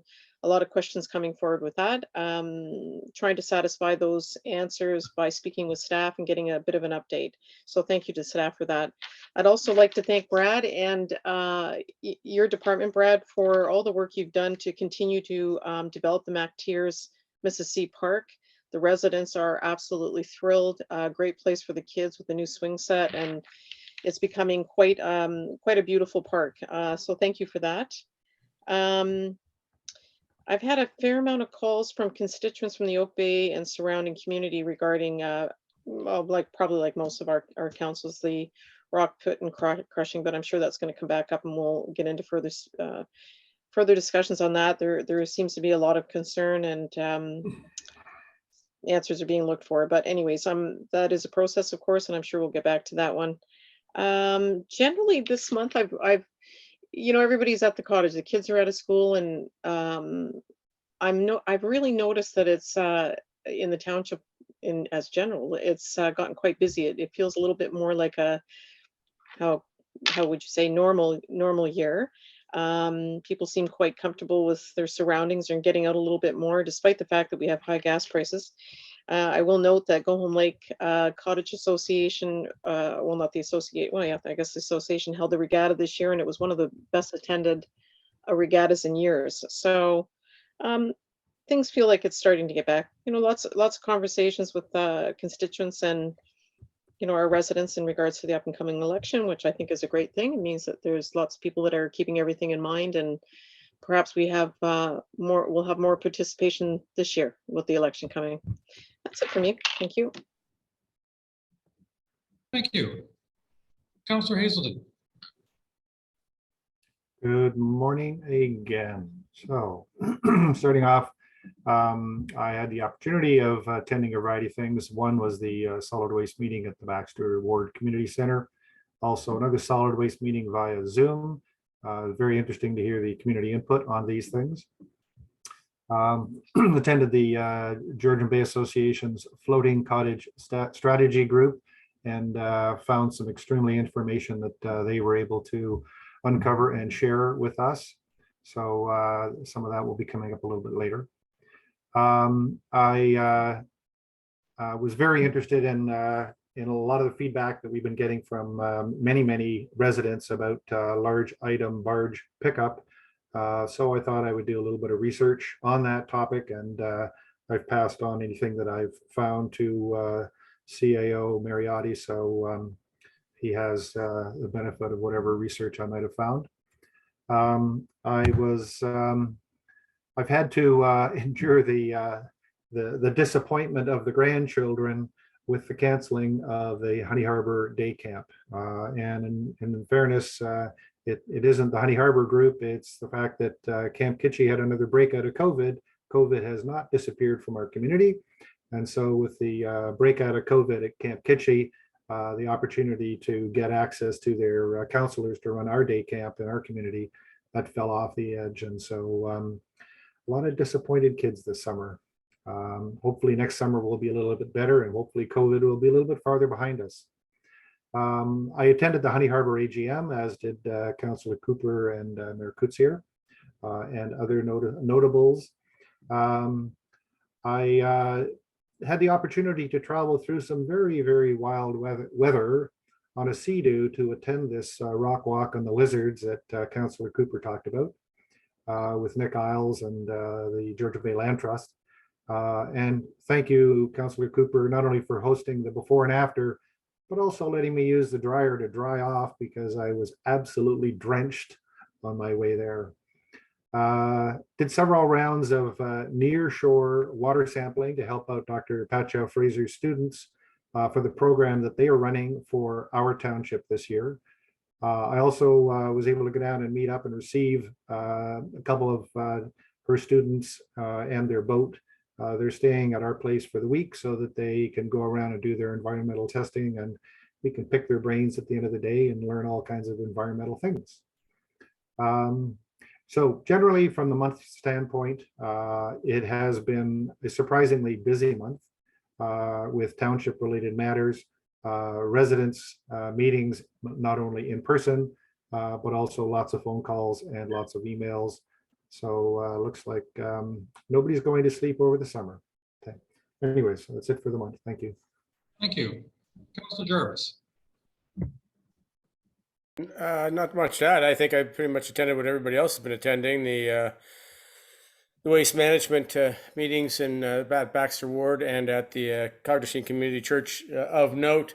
The one up at the community church was very well attended with over 60 attendees, and they came down from Wawatesi and go home, which is great to see. And I think it was a great opportunity for them to get clarification. I think, Mayor, there was some good clarification brought to them about the whole issue. So I think that helps significantly in making people understand what's going on. So those I think are well worthwhile. I was unfortunately unable to meet virtually for that third one. Did the rock walk. I spent time with Nick Isles. I'm always curious about rocks. I can tell you that my wife was doing the social side of it, Councillor Cooper, and apparently there was a good social side. About half the group did stay behind and discuss other things other than rocks. Because apparently rocks is not something everybody wants to talk about. I don't know why. Anyway, went well. Committee of Adjustment was the only other item I attended that nobody else here except for the mayor would have attended. I find that the committee is working well together, and I appreciate the work of all the members of that group. It is nice to have people sort of working together with the same intents and purposes, which is good. Other than that, I think we haven't had a library meeting, I don't think, as a matter of fact. So we have one of those coming up, yeah. We're working on strategic planning for the library, but our new CEO is rather too busy right now to be able to sit down with us, it seems, which is probably a good sign. That's it. All right, thank you. Councilor Yanko.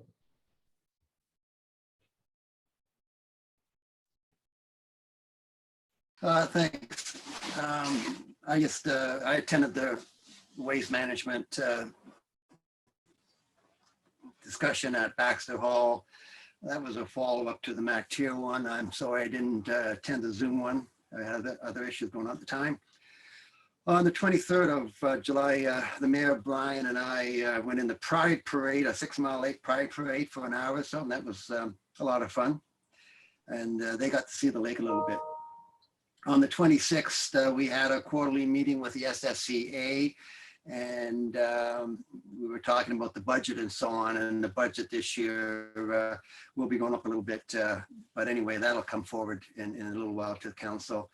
And on the 2nd of August, I attended the 6 Mile Lake Cottage Association golf tournament, and That was a good outing too. So, and again, a lot of emails gained from some up Moke Bay with the crushing and so on. But that was about it. A question to Karen. Now that the waste management open houses are all completed, when are they going to be coming to council with a final report or draft report? We plan on bringing it forward shortly. We're just working on some potential dates, and then we'll be soliciting members of council. I'm just hoping it would be done before the end of the term so I could be involved in it. I certainly hope we'll first report very soon, well before end of term for discussion, and review and discussion. And the work is obviously very important, as all of us who attended the various meetings. Certainly, that was the one thing more than anything else you get for it. It's very important to all our residents what we do about solid waste, and I found those meetings extremely helpful, very informative. Sometimes, occasionally even surprising, which I think was good. That's one of the first items on my list. And then as Councillor Wanko referred to, I was greatly pleased that that he hosted Councillor Bochek and myself for the Pride Parade on 6 Mile Lake. That was a very enjoyable experience, and thank you very much, Councillor Wanko, for that. I followed that with a raising of the flag here at the Township Hall on the 18th.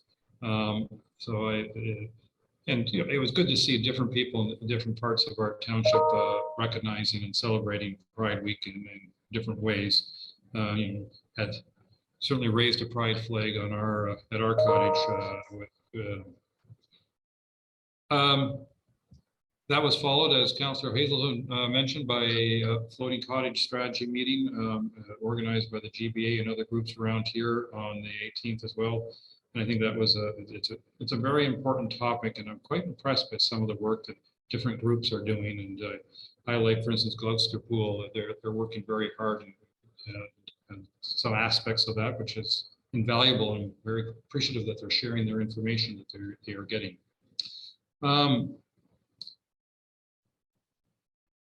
For me, it's been a very, very busy month, not the least of which is because of our new CAO. And I can say CAO Mariotti is not shy from working based on just the bit of time I spent with him and all the people who want to meet him. And I've been able to join him in some of those meetings, which I greatly appreciate. But I also want to mention other things that happened on the 22nd, I believe it was. CEO Mariotti and myself met with a couple of people from the district on talking solid waste and following up on some of our meetings and getting their input. And I think that it's going to be very important to maintain a good relationship with the district, because even though we're doing a lot of research and we're creating a report, but we also have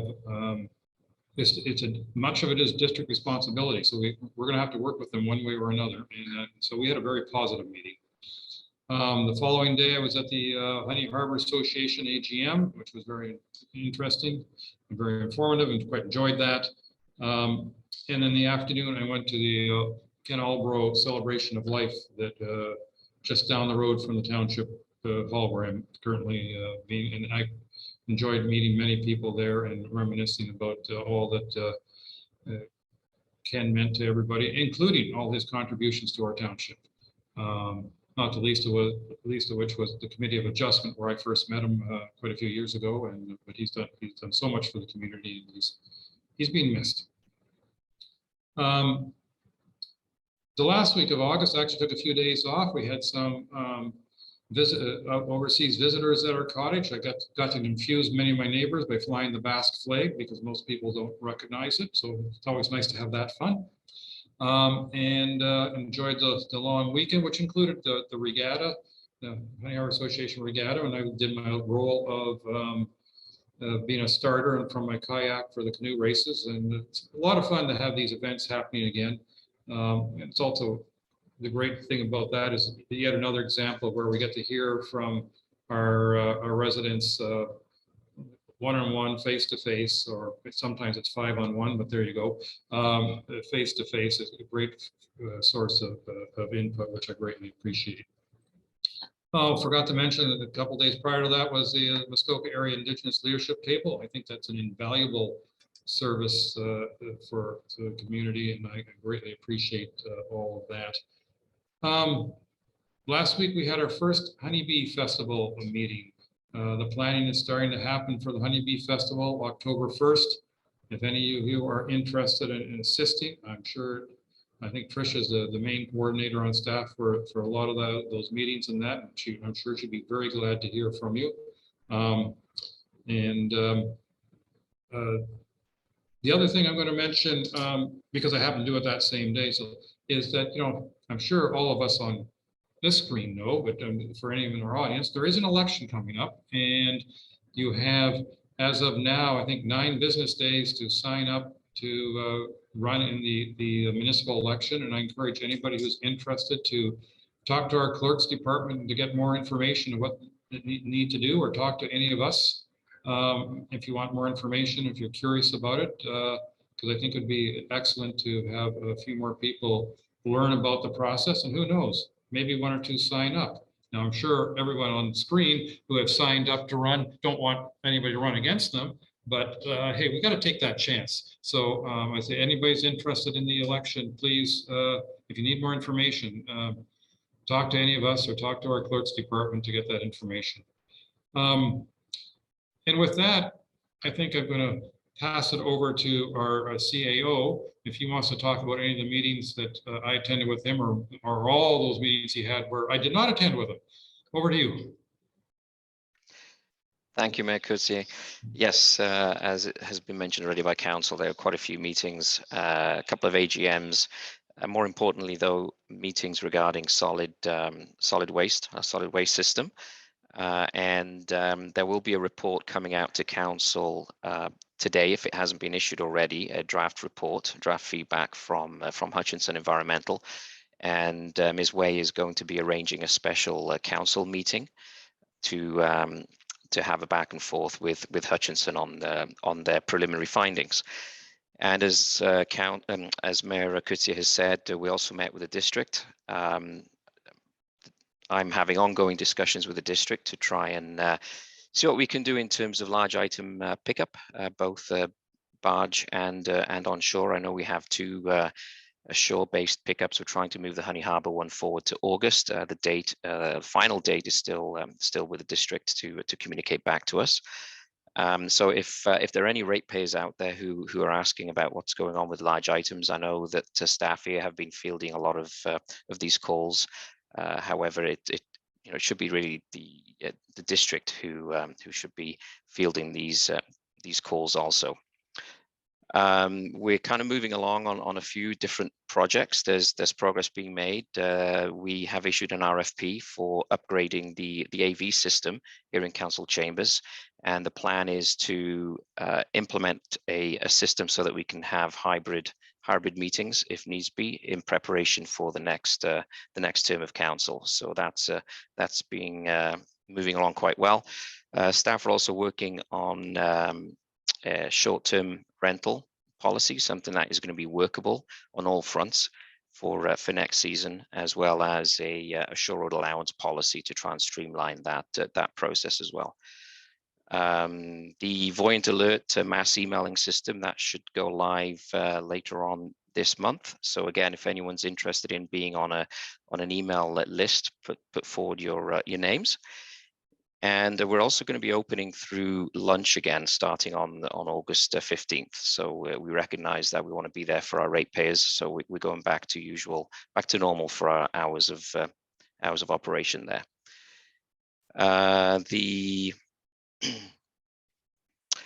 We are going to be attending, Mayor Coetzee and myself will be attending AMO next week. And we have 5 delegations, so it's going to be a busy week this week preparing for that session. One of those delegations is actually going to be jointly with Lake of Bays, and we're going to be talking specifically about floating accommodations. So that's going to be an interesting meeting next week. And last but not least, I'm going to pass it over to Mr. Sokash, because he's going to show us some pictures about the frag busting that they've been doing, thanks to, again, Ministry of Environment's funding on this. Thank you, Your Worship. I hope you can see my screen. Yes, we can. Yep. Okay, this is just a short video. The Phragmites removal was completed I believe it was 2 weeks ago. Despite the poor weather, it took 3 days for all the areas to be hit. There were about half a dozen volunteers and employees, plus the 3 trucksers that were out there. And here's a short video of them doing some of the work so you can see what is involved. Trucks are in the back and the other material up on.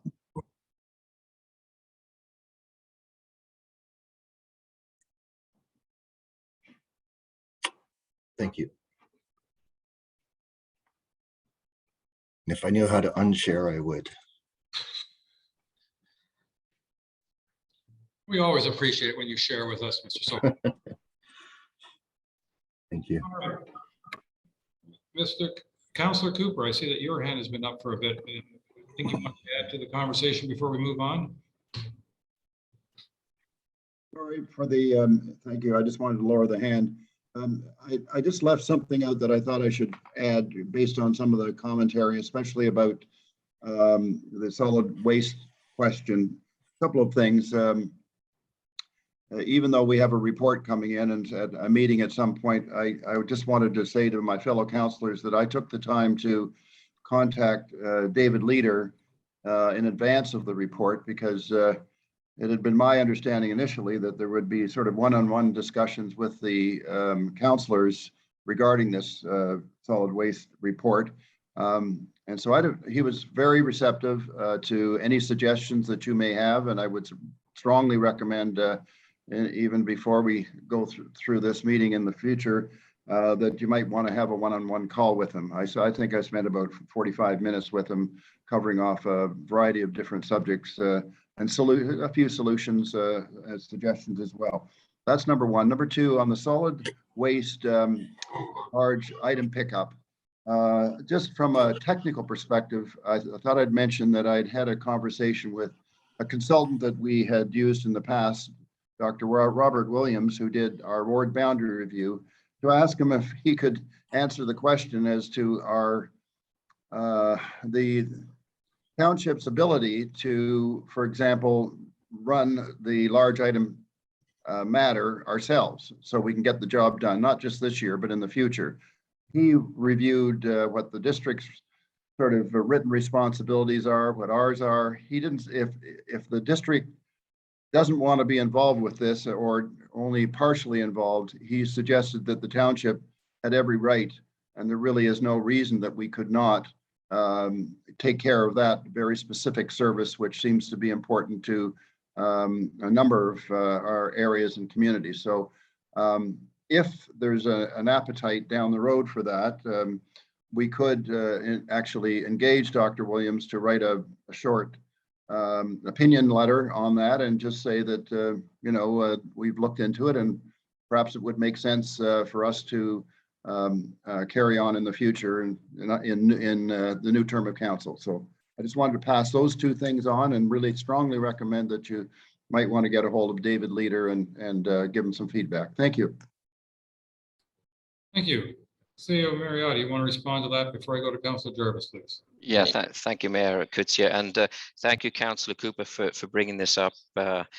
Actually, I should have mentioned it during my my little update. So I did have some preliminary feedback from the district regarding exactly what we can and can't do, and right now it's a little grey. So what I've done is I've put a call in with the district CAO.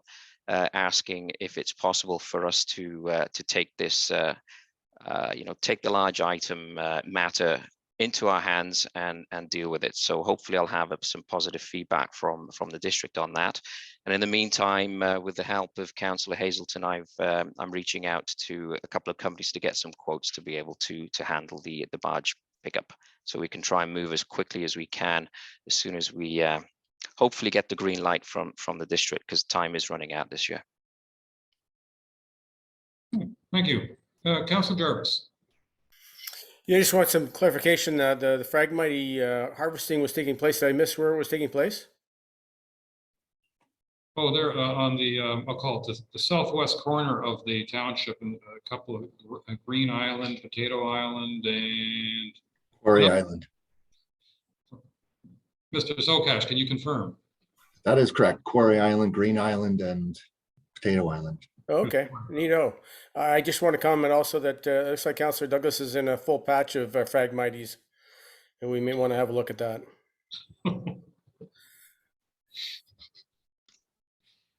Not really, Steve, but good point. Good point. That backdrop was taken pre-truck, sir, I'm sure. Councillor Wojciak.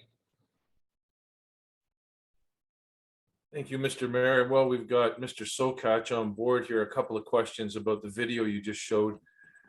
It was recommended to us in the last term of council that the harvesting of Phragmites had to be done at a certain time of year and a certain maturity of the plants, and that the plants are to be bundled, tied, and either burnt or disposed of away. And I see they're piling this up on the shore there.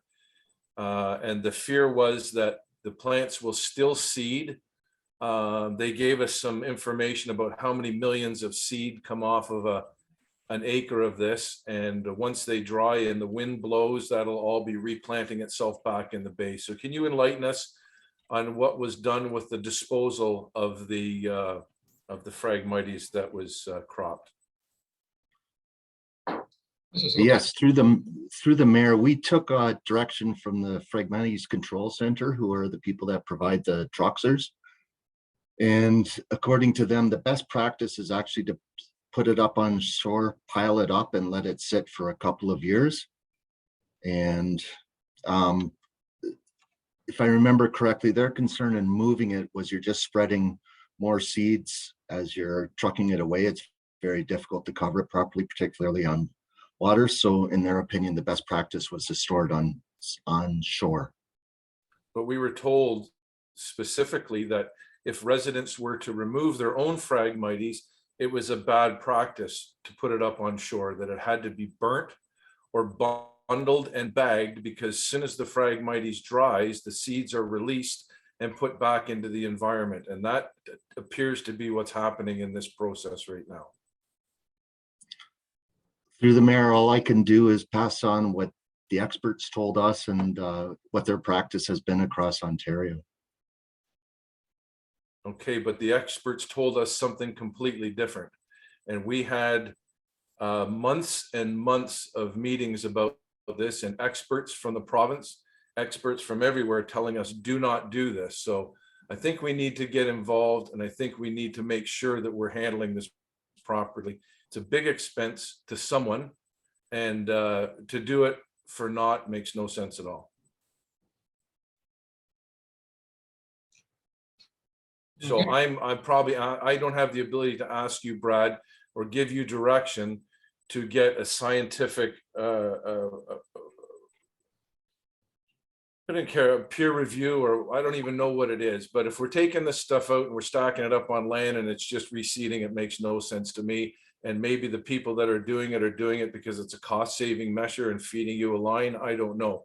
But I would like for staff to come back to council and give us the truth about what's happening with this Phragmites, because from what I've seen, this isn't the practice we were told needed to be happening.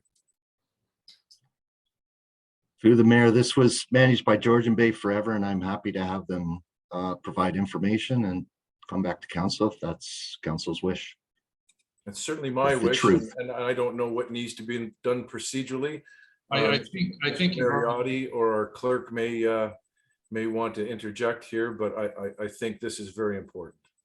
I think you've certainly made your point, and I don't doubt that we'll get a follow-up from Mr. Sokash and Georgian Bay Forever in the near future. Without council direction. I don't think they need it. Especially when I see that CEO Mariotti has made note of it as well. Thank you. All right. We've been at it for a couple hours. Does anybody want a short break before we go a little bit further, or do you want to go a little further now and then take a lunch break? I should advise, as a reminder, that 3 of us will be disappearing at 3 o'clock it will be by 3 o'clock. We have a district council meeting, which got bumped up by a week because of the AMO conference next week. So this council meeting will end before 3 o'clock today, and any items we do not address, we will address following the planning council meeting of tomorrow. Just so that everybody knows, but is everybody good to go for now, or do you want a 10-minute break before we go on to the next bit? Mr. Mayor, I'd like a 10-minute break. I have some things that I need to do, but if council wishes to continue, I'll just rejoin the meeting in 10 or 15 minutes. Let's call it a break, and I have 12:04. Let's restart this meeting at 12:15, please. See you in 10 minutes.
We'll be with you in a minute. Moment's technical difficulty.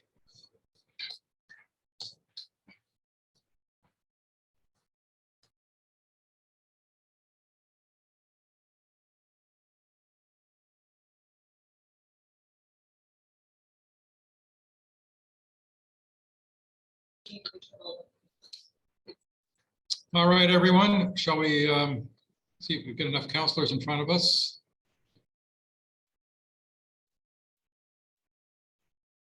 And while we're doing that, I want to say cheers and thank you to whoever dropped off coffee and donuts at this office earlier this morning, because taking advantage of some of the leftovers.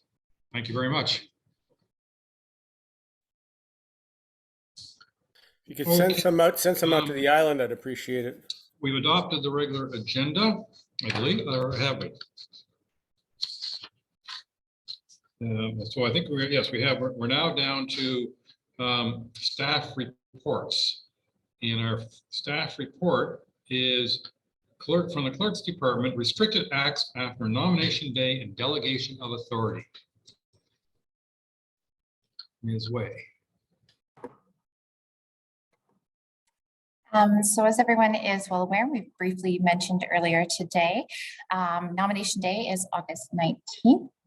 And after that, there are 2 periods of restricted acts, one that runs from nomination day to election day, and then one that runs from voting day or election day until the start of the new term on November 15th. During this time, if we have less than 75% of the returning members, so that for us would equal 6 full members need to be returning, they are then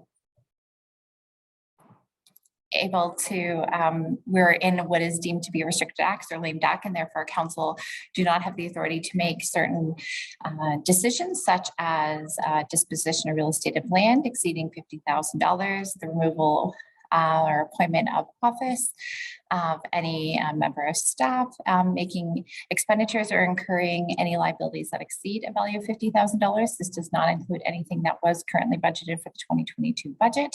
And in doing so, we're asking that a bylaw be passed. That is later in the agenda, that would appoint our CAO, Greg Mariotti, to have the authority to make these decisions if deemed necessary, in consultation with the treasurer and our legal counsel as required, in order to ensure that business is maintained during those timeframes.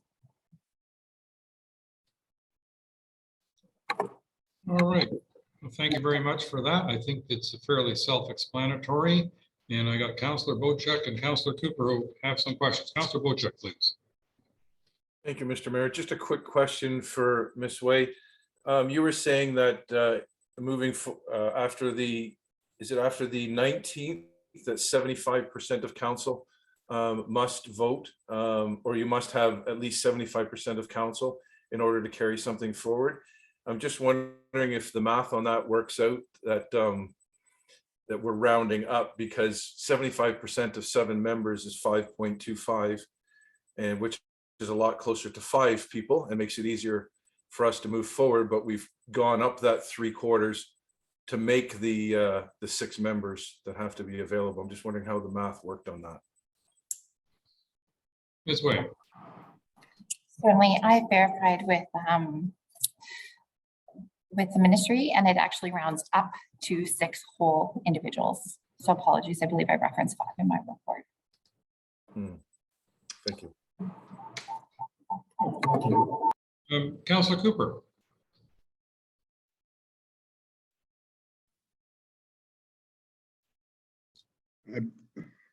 I believe you, Mayor Kutzer, said I could speak. I am having real trouble with the sound here, but can you hear me?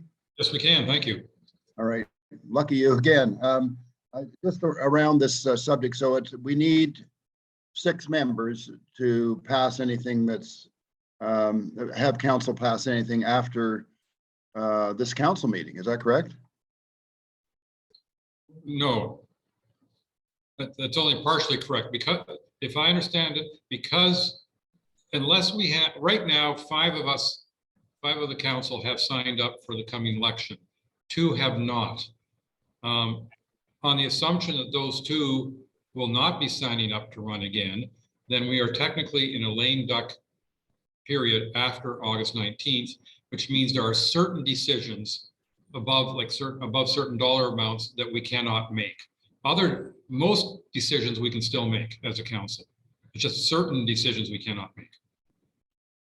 So it's a monetary ceiling in effect. And if everything stays as it is today, we know that after this set of council meetings, there are certain things we can do and certain things we can't do.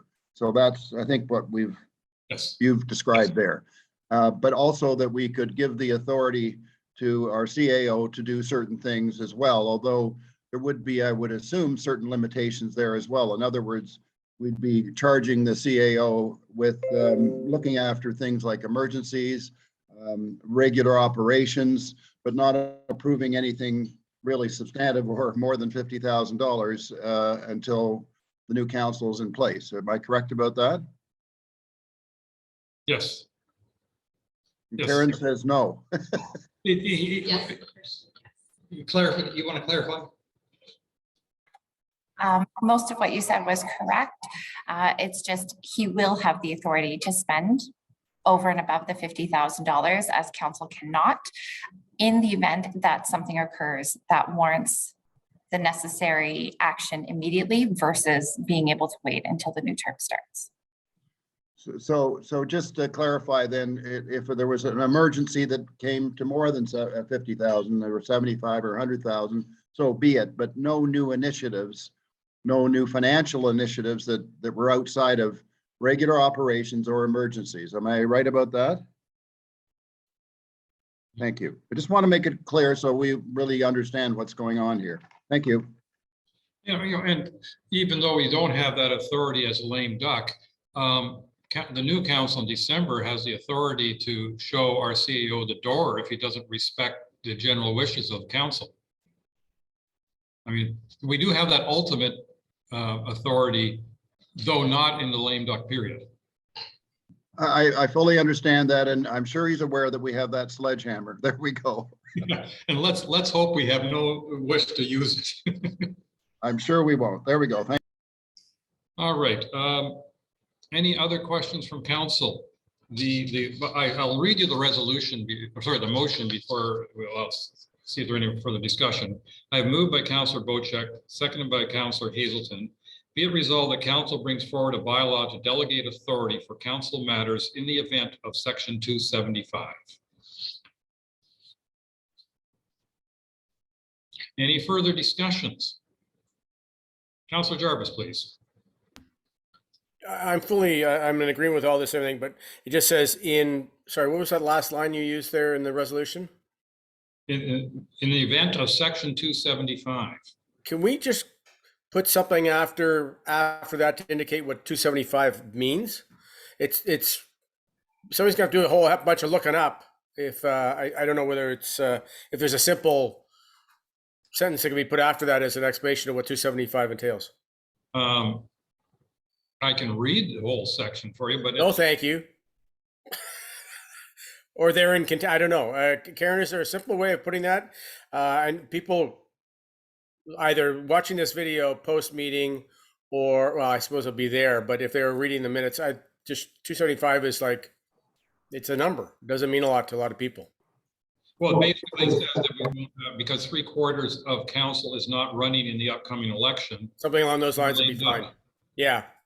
In the event of section 275 lame duck period, would that help? That helps.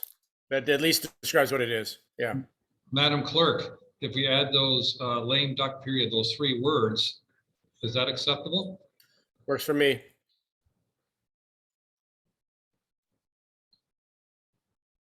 Okay. Councillor Hazelton, please. So we can't make any decisions after that date regarding disposition of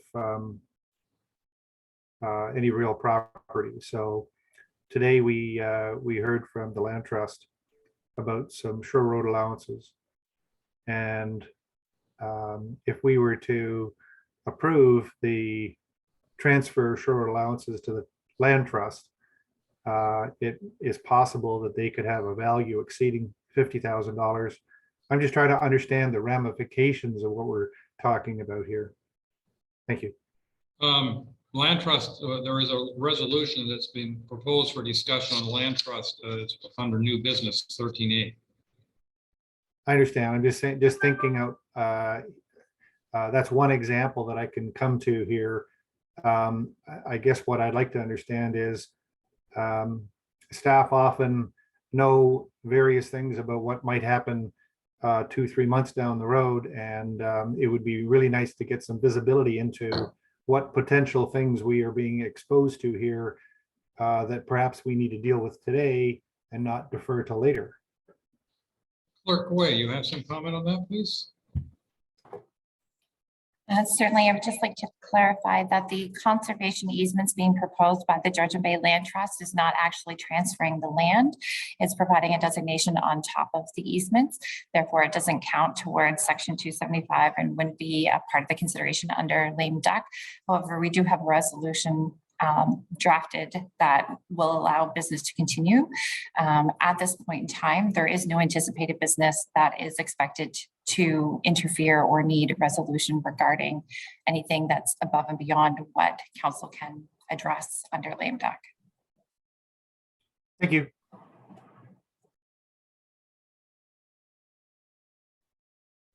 Effectively, we're passing this resolution now, or this motion is being proposed in case of something unexpected, and I don't doubt that even if something unexpected comes along, that our CEO will consult with council. It's just that because of lame duck, we wouldn't have the authority to complete that. And if we pass this resolution, then we would have the CEO would have the authority. But I don't doubt it would be under the direction of council. Councillor Hazelton, you want to follow up on that? Yeah, just to follow up here. So we've been talking about large item barge pickup. In the past, that number has been in the $10,000 or $12,000 for President Island and upwards of $20,000 for Cognachine and Cohom Bay. If you add all those numbers up, you're likely to be above 50,000. And I think we would gladly have our CAO approve that spending if it could ultimately be approved. I just like to understand, I mean, yeah, we often learn more by a few use cases than generic talk. So could you just offer comment on that, please? Well, yes, well, we do know that CEO Mariotti is following up on the logistics as well as the legal aspects of offering some large item pickup service this month or next. And he certainly is well aware of council direction, if I can call it, on that. I don't know, CEO Mariotti, if you would need any specific resolution at this time, if that were to bear the fruit that we're all hoping. Yeah, thank you, Mayor Coetzee. I guess from my understanding, I'm basically a steward until this whole process passes. But of course, any spending or any whatever direction we take together. So large item day, case in point, the barging. If we're successful in holding such an event, we know this has been front and center with council, and we'll do what we can to implement that. If a lame duck event takes place. So I guess what I'm trying to get at, this section 275 constraint won't ultimately impact our residents if we can't do it, our CAO can do it, and life will be wonderful again. That's the intention. Thank you. And by the way, I just want to confirm that the CAO is obliged to report certainly to the new council, and I know our CAO will report to the current council on any times that he exercises this authority. It's not like he can do it in the dark. It is a legal obligation that the CAO must report anytime he exercises this temporary authority that we've delegated to the CAO. Thank you. Any other thoughts or questions? All right, I have moved by Councillor Wojcik, seconded by Councillor Hazelton. Be it resolved that council bring forward a bylaw to delegate authority for council matters in the event of section 275 of the lame duck period. All those in favor? And that is carried. Let's hope there's limited need for that exercise.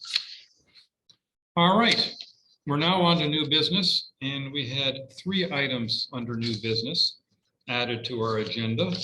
And I believe the first one was in regard to the land trust. If I can find my agenda here to make sure I get the right ones.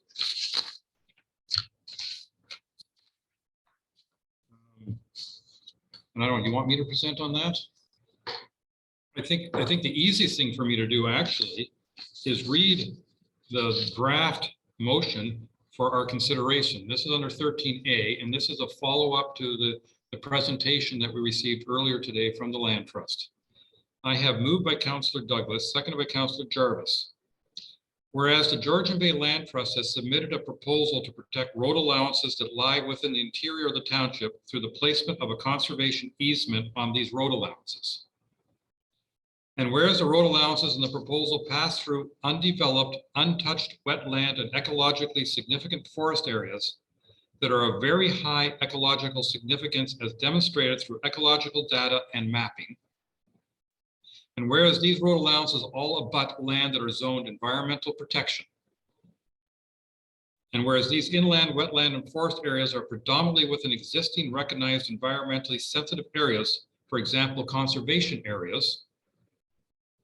And whereas the rights of public and Indigenous access and use consistent with environmental protection will be maintained in perpetuity through this conservation easement agreement when it is registered on title to these lands.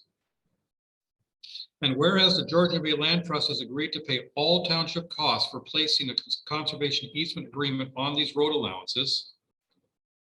And whereas the Georgian Bay Land Trust has agreed to pay for such conservation easement agreement once registered at a price to be fairly negotiated by the township and the Georgian Bay Land Trust. Now, therefore, be it resolved that the township of Georgian Bay shall work in partnership with the Georgian Bay Land Trust to develop and register a conservation easement agreement on road allowances in the interior of the township on those road allowances specified in the delegation of August 8th by the Georgian Bay Land Trust and on any other road allowances that the township in its sole discretion decides. So that is the motion that was drafted up for our consideration. And in a nutshell, it's saying that we will work with the Georgia, we being the township, will work with the Georgian Bay Land Trust to develop and register a conservation easement agreement on road allowances. You know, the bottom paragraph on your screen is basically, dare I call it, the bottom line of this. Councillor Cooper.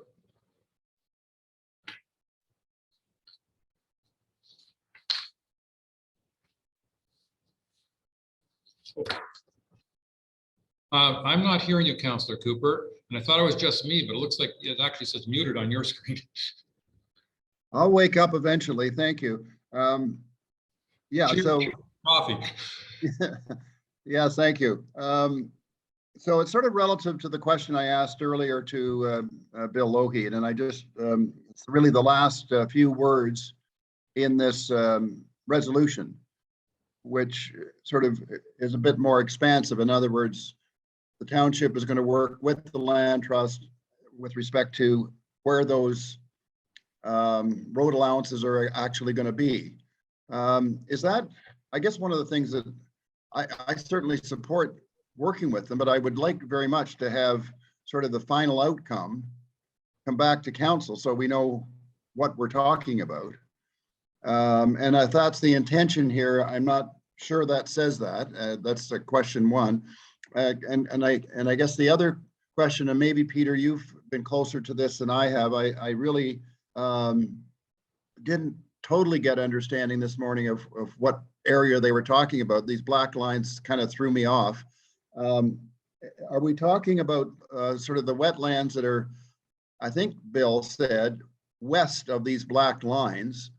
And what happens with everything east of that? Because we must have wetlands in there as well. And I wonder what other councillors think about that. If I may respond to that, most of the lands that we've already, as a township, designated environmental protection, most of those lands are crown land.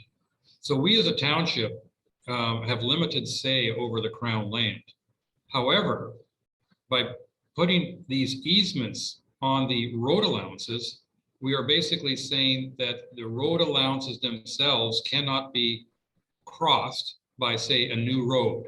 I mean, we know that roads almost never follow the road allowance in Canadian Shield areas. But what we're suggesting is that by putting the easements on those road allowances, they can't be crossed by roads, lanes, whatever you want to call it. And therefore, effectively, they discourage development of any of this crown land, even if sometime in the future, the province were to say to somebody, oh, we'll sell you this block of crown land to develop a hotel.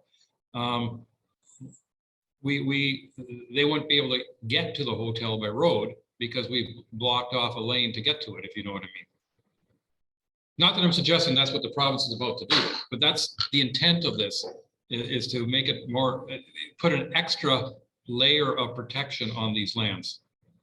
Well, and I fully understood that. I guess what I'm trying to get at, Peter, is that there's a huge amount of land that's EP and Crown, but I got the impression that they were asking initially, anyway, just with respect to the lands that were sort of to the west of the black lines, not all those EP lands and the road allowances around those EP lands. Do you know the answer to that question?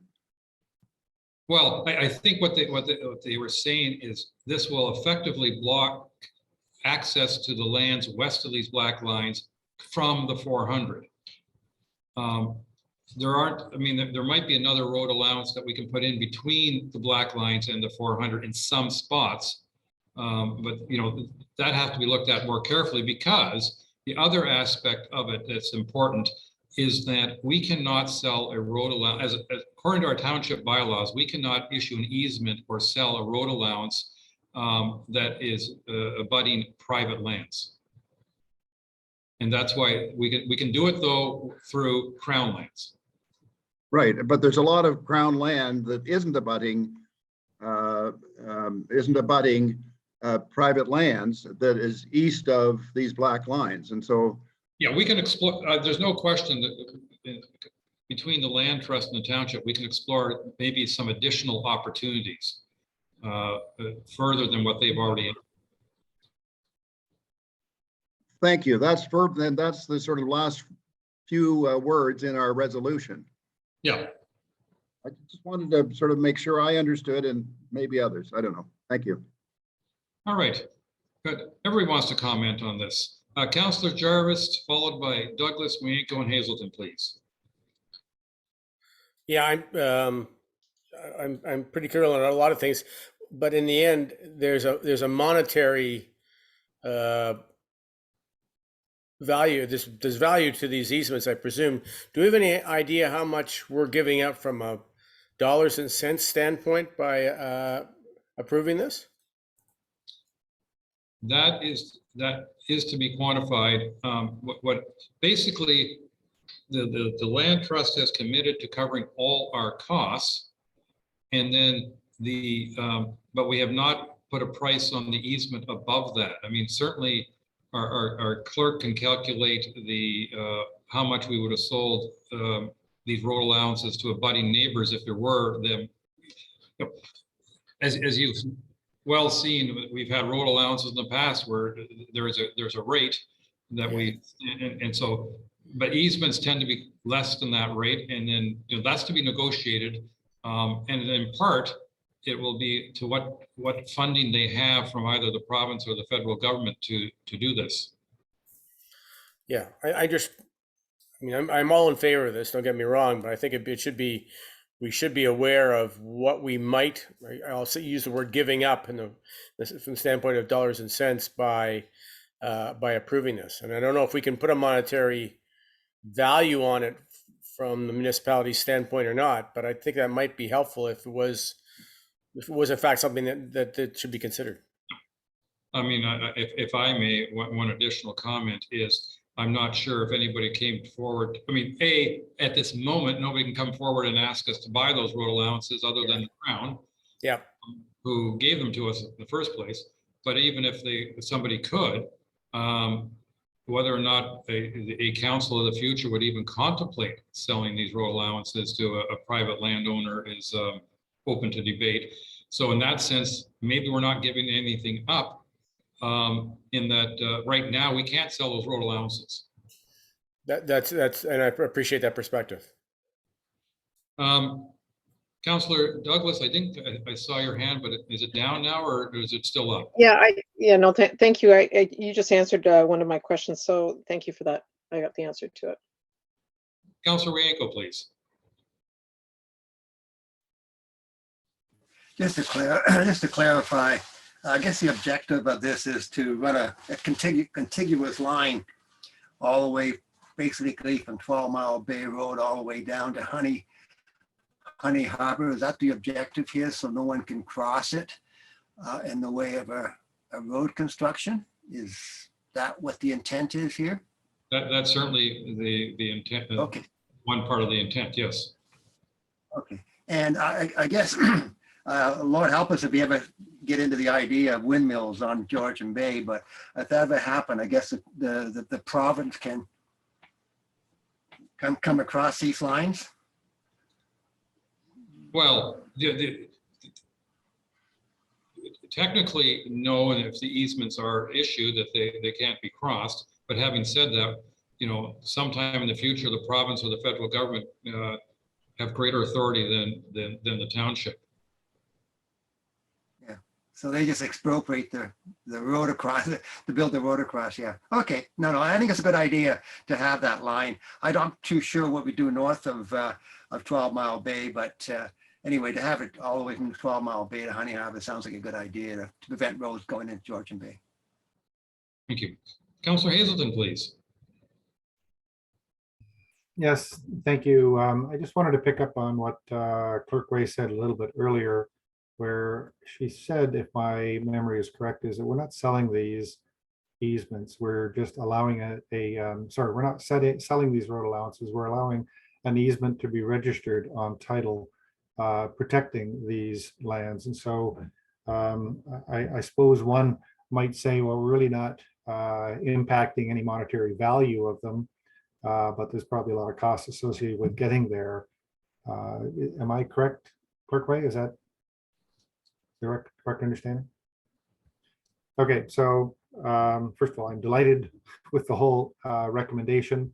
Absolutely support it, and I would hope that this is one step of potentially many steps to help protect the environment, and 100% behind it. Thank you. Thank you. And I'd like to add a couple of comments. Oh, sorry, Councillor Bocek.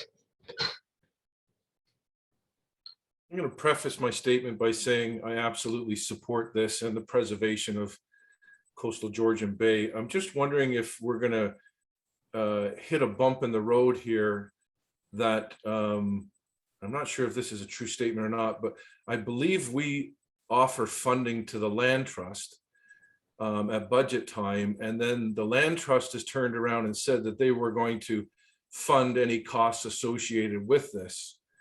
But if we're funding the land trust and they're using that money to do this, I'm just wondering if we're putting ourselves in a precarious position, that's all. And perhaps that could be looked into. It's nothing more than just a statement to make sure that we're following the right path here, because I'd like to see this happen. I appreciate that, and I can confirm that land trust has obtain specific funding from the federal and provincial government to support this program. So it is entirely separate from any other funding or programs that they have received funds from. And while we're being careful, I just want to confirm, I did announce this last council meeting, but I am no longer a director or an officer of the land trust. So I don't see myself as having to declare a conflict of interest at this time because I'm no longer in serving those roles with the land trust. And my comment that I'm just going to add is that I see something like this. In one sense, it's a belt and it's a suspenders thing, but on the other hand, I think of this as almost like a legacy of this council, the land trust, to put a more permanent type of protection on the lands that are basically between the 400 and the shore.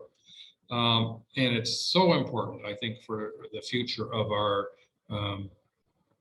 world to protect greater and greater areas of land from development, and therefore protect our species at risk. And all our species are not yet at risk, but may become in short order. So I think this is an extremely important direction that this council can take. Councillor Cooper.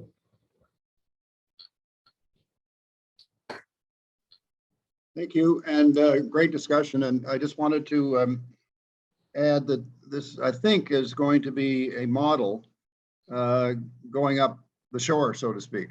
So I, without saying much more than that, I happen to believe that there's probably going to be an initiative heading further north, and that could be very exciting. And if we can sort of think of the area that's known as the GBBR, or whatever the new name is now, the Georgian Bay Biosphere, a lot of that land in the future could be controlled in a similar fashion, and that could be really very wonderful outcome for us. So we are leading the way, and that's pretty neat. So thank you. Georgian Bay Mindugami Biosphere is the name you were looking for. Spirit Lake. CEO Mariotti. Yeah, thank you, Mayor Coetzee. If I may, just from an administrative perspective, this has kind of got several stakeholders involved in this. So it sounds like a fairly straightforward process, but it's not. It's going to take a fair bit of time and effort. We obviously are going to be dealing with the province, with Moose Deer Point First Nation, as well as Georgian Bay Land Trust, and Ms. Schneier will be the point person for the township to be carrying the torch from a staff perspective. So just wanted to inform you of that matter there.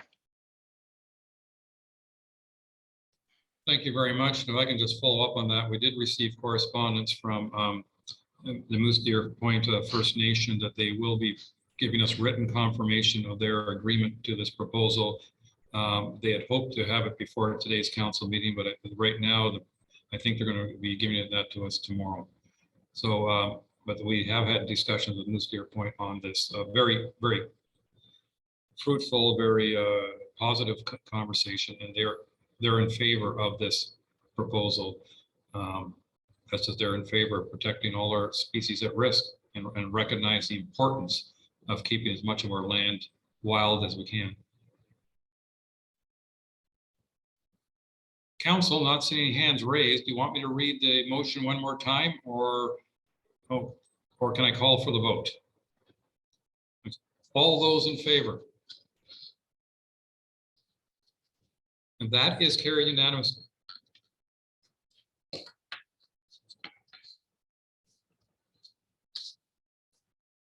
I think we've done a very important thing. Mr. Mayor, may I make a further recommendation? Beg your pardon? I was wondering if we could also make sure that other municipalities within the province are aware of what we've done here, and maybe they could use it as an example for similar actions they might take. I can assure you that the land trust is definitely looking at doing this on lands beyond the township boundaries. But as Councilor Cooper said, I think this will be a model. for many other municipalities outside of our, I think even the Georgian Bay Land Trust to consider going forward, because this is a type of thing that the federal government is keen on protecting more and more of our lands that are at this point not developed. And this is certainly one way to do that. All right. Number 2 on our list was pickleball courts. And I believe that was Councilor Wienko was going to speak to that. Yeah, and I've given Brad a heads up on this.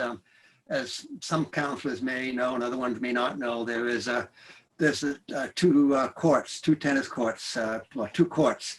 The north end of 6 Mile Lake that's owned by the township and are maintained by the township. And some of the residents have been asking me if they could possibly be put on some pickleball lines so they can play pickleball when they're not playing tennis. And so I sent a note to Brad to find out what's the feasibility of that. Mr. Sokash, or sorry, Director Sokash, would you like to speak to that? And do you Thank you, Your require Worship. council if they decide that they support this? Thank you, Your Worship. There are 2 approaches I would suggest on this. The first being an interim approach where we would have staff go up themselves and paint the lines on it. We expect it would take 2 staff members about 3/4 of a day to do that based on other lines we've painted. And then when we do the repainting of the court, which is done every couple of years, we have the lines permanently painted on.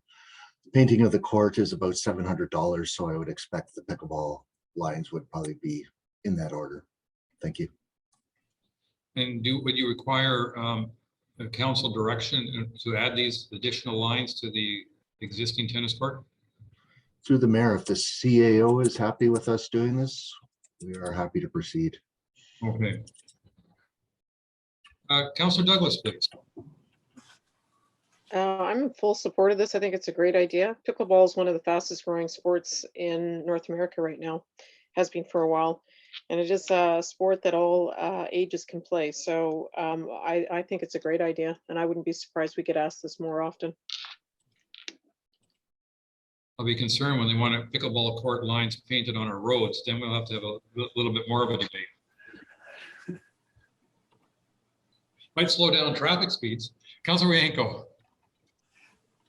I guess a question to Brad. Do you have a timing on this so we can announce it? Through the mayor, I would expect 2 weeks, if not quicker. Okay, so I'll say it by the 1st of September, they'll be available. Okay, thanks. Thank you. Well, thank you very much. If only all our topics could be up and down that quickly. Number 3, washrooms for Honey Harbor. Councilor Hazelton. Thank you, Mayor. I just reiterate what I'd said earlier. I attended the Honey Harbor CAG meeting. There was a great concern for the lack of public washrooms, flushable washrooms in the hamlet. We appeared to have 1 flushing toilet and outhouse capabilities. What was interesting to me is it appears to be possible to order and take delivery immediately for a toilet trailer. And my suggestion was that this is a topic that we as council should consider. We have the months of August and September left, and the comments from many of the members of CAG was that we needed more flushable toilets, and if it's possible to get one, then my recommendation is that we would go ahead and do that. Thank you. Ms. Schneier, I see you have lit up your screen for us. Welcome. Did you want to comment on this, or should we go straight to Mr. Sokash? Your lips are moving, but I'm not hearing anything.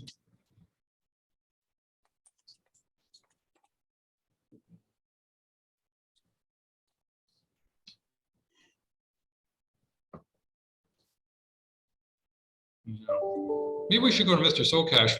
Back to you. Thank you, Your Worship. As Councillor Hazelton noted, we do have a quote for this. It would be $2,300 a month.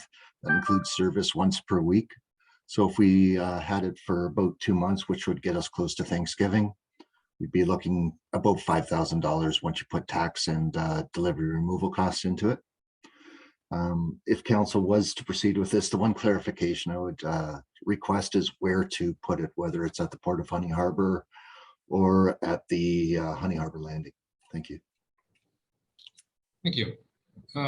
Commissioner, do you want to try one more time, or should I just lead off discussion? No, I'm afraid I don't speak for anybody else, but I'm not up on my sign language. If you Yeah, no, I can't read your lips either. Maybe your computer mic is off, Jen. Now? Yes, now. Yes. Oh, okay. Thank you, Your Worship. We did have some comment from the gentleman who lives beside the Port of Honey Harbor. He's also on our advisory group. That he was struggling with the odor of the present location of the accessible washroom that's there. It is on a concrete pad, so I'm not sure whether or not this would be an appropriate place because it would significantly reduce the odor for our neighbor. Thank you for that input. I have one question. I'm going to turn over to council in a moment. I have one question, but Mr. Sokash, is there not right now a porta potty behind the old library? Through the mayor, there is a porta potty behind the old library, as well as one at the Port of Honey Harbor and the library in Honey Harbor.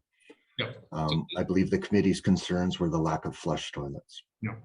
And I will, for the sake of those who, unlike Councillor Hazelton, who did in that keg, and I've certainly heard through that meeting, but also directly from some of the people on the road, the most common question that they get at the various stores is, where can I find a toilet?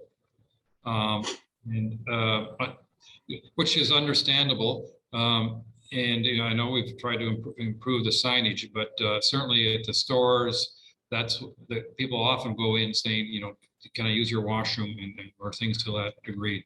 And I think that, and there's no question the traffic has gone up in downtown Honey Harbor.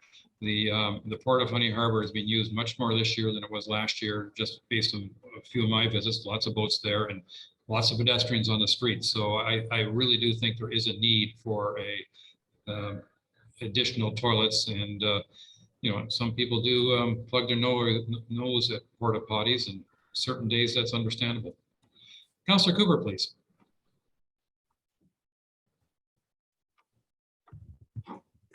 Thank you, Mayor, and I certainly support the this initiative. I guess I'd be interested in hear what Councillor Hazelton is suggesting in terms of location.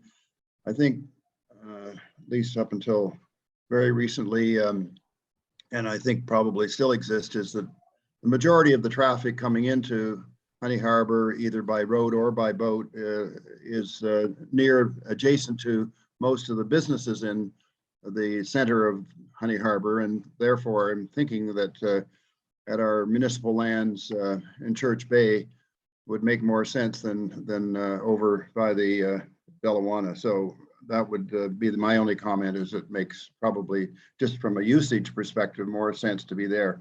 But I'd be interested in hearing what Councillor Hazelton was suggesting. Thank you. Councillor Hazelton. I was actually wanting to defer to a few of the key members of the CAG who run businesses in that hamlet, such as Nadine and Scott Metherall, and perhaps others, where they are the most impacted. Their businesses are the most impacted, and I would really like to kind of defer to them to help us get the best location. And if, as Ms. Schneer suggested, if replacing the porta potty at the Port of Honey Harbor was the right thing to do, great. I think Mr. Sokash has indicated that he's going to do more frequent emptying of that thing, so that should deal with the odor issue. But I do like the idea of consistency. We had a toilet trailer by the park landing in the past, and that is probably where people expect it to be. Thank you. Ms. Schneier.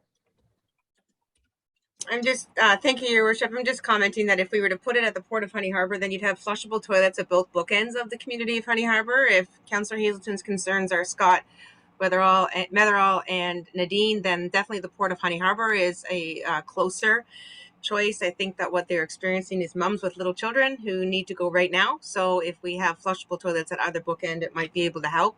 Churches Bay is kitty corner to the flushable washroom that's available at the library. And then if we do the Port of Honey Harbor, then it would be kitty corner to the LCBO, the Hive, Nadine's, and right beside Mr. Metherall's. Thank you. I will admit, from my experience, my first reaction would be to put the trailer where it was a couple of years ago, which is behind the old library, just because that's where the greatest concentration of people seem to be in that range, though I fully recognize that we have one across the street at the library, though I'm wondering about the hours of the one at the library, how often it's actually open. Is that just during library hours? Can you confirm that for me, Mr. Sokash? Yes, thank you, Your Worship. It is open right now pretty much 24 hours a day. We are cleaning it daily, once, sometimes twice as needed and as staff is in the area. All right, thank you.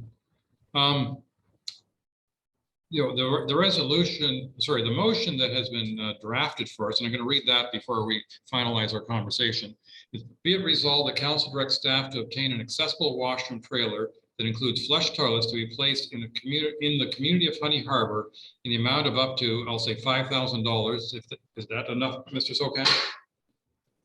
Through the mayor, yes, thank you. Up to $5,000 and to be funded from the Working Capital Reserve Fund. So with that, it's not making any reference to location, which means we'd be leaving up to staff to locate the facility. And I trust that staff will consult with the area residents and businesses, because we know Ms. Schneier is doing that on a regular basis for us. Any further comments, or should I call the motion? All right, all those in favor? And that is carried. Toilets are on the way. Oops, I ticked the wrong box. Toilets are on the way for Honey Harbor, or further toilets. All right, I got one more motion I'm going to read, and then I think I'm going to suggest a lunch break before we go into closed session. And the motion I have in front of me is moved by Councillor Cooper, seconded by Councillor Wienko. Be it resolved, the council enact bylaw 2022-067 to authorize the delegation of authority for certain acts after nomination day for the 2022 municipal elections. This is what we discussed earlier, and then this is just to approve the actual bylaw. Delegating authority to our CAO. All those in favor? And that is carried. So where we're at now is all we have really left to do is close session, but I'm going to suggest, Councilor Wojcik, was that a question or is that a vote? Sorry. I think that's my video freezing. Okay, I'll take that as a vote then. Thank you.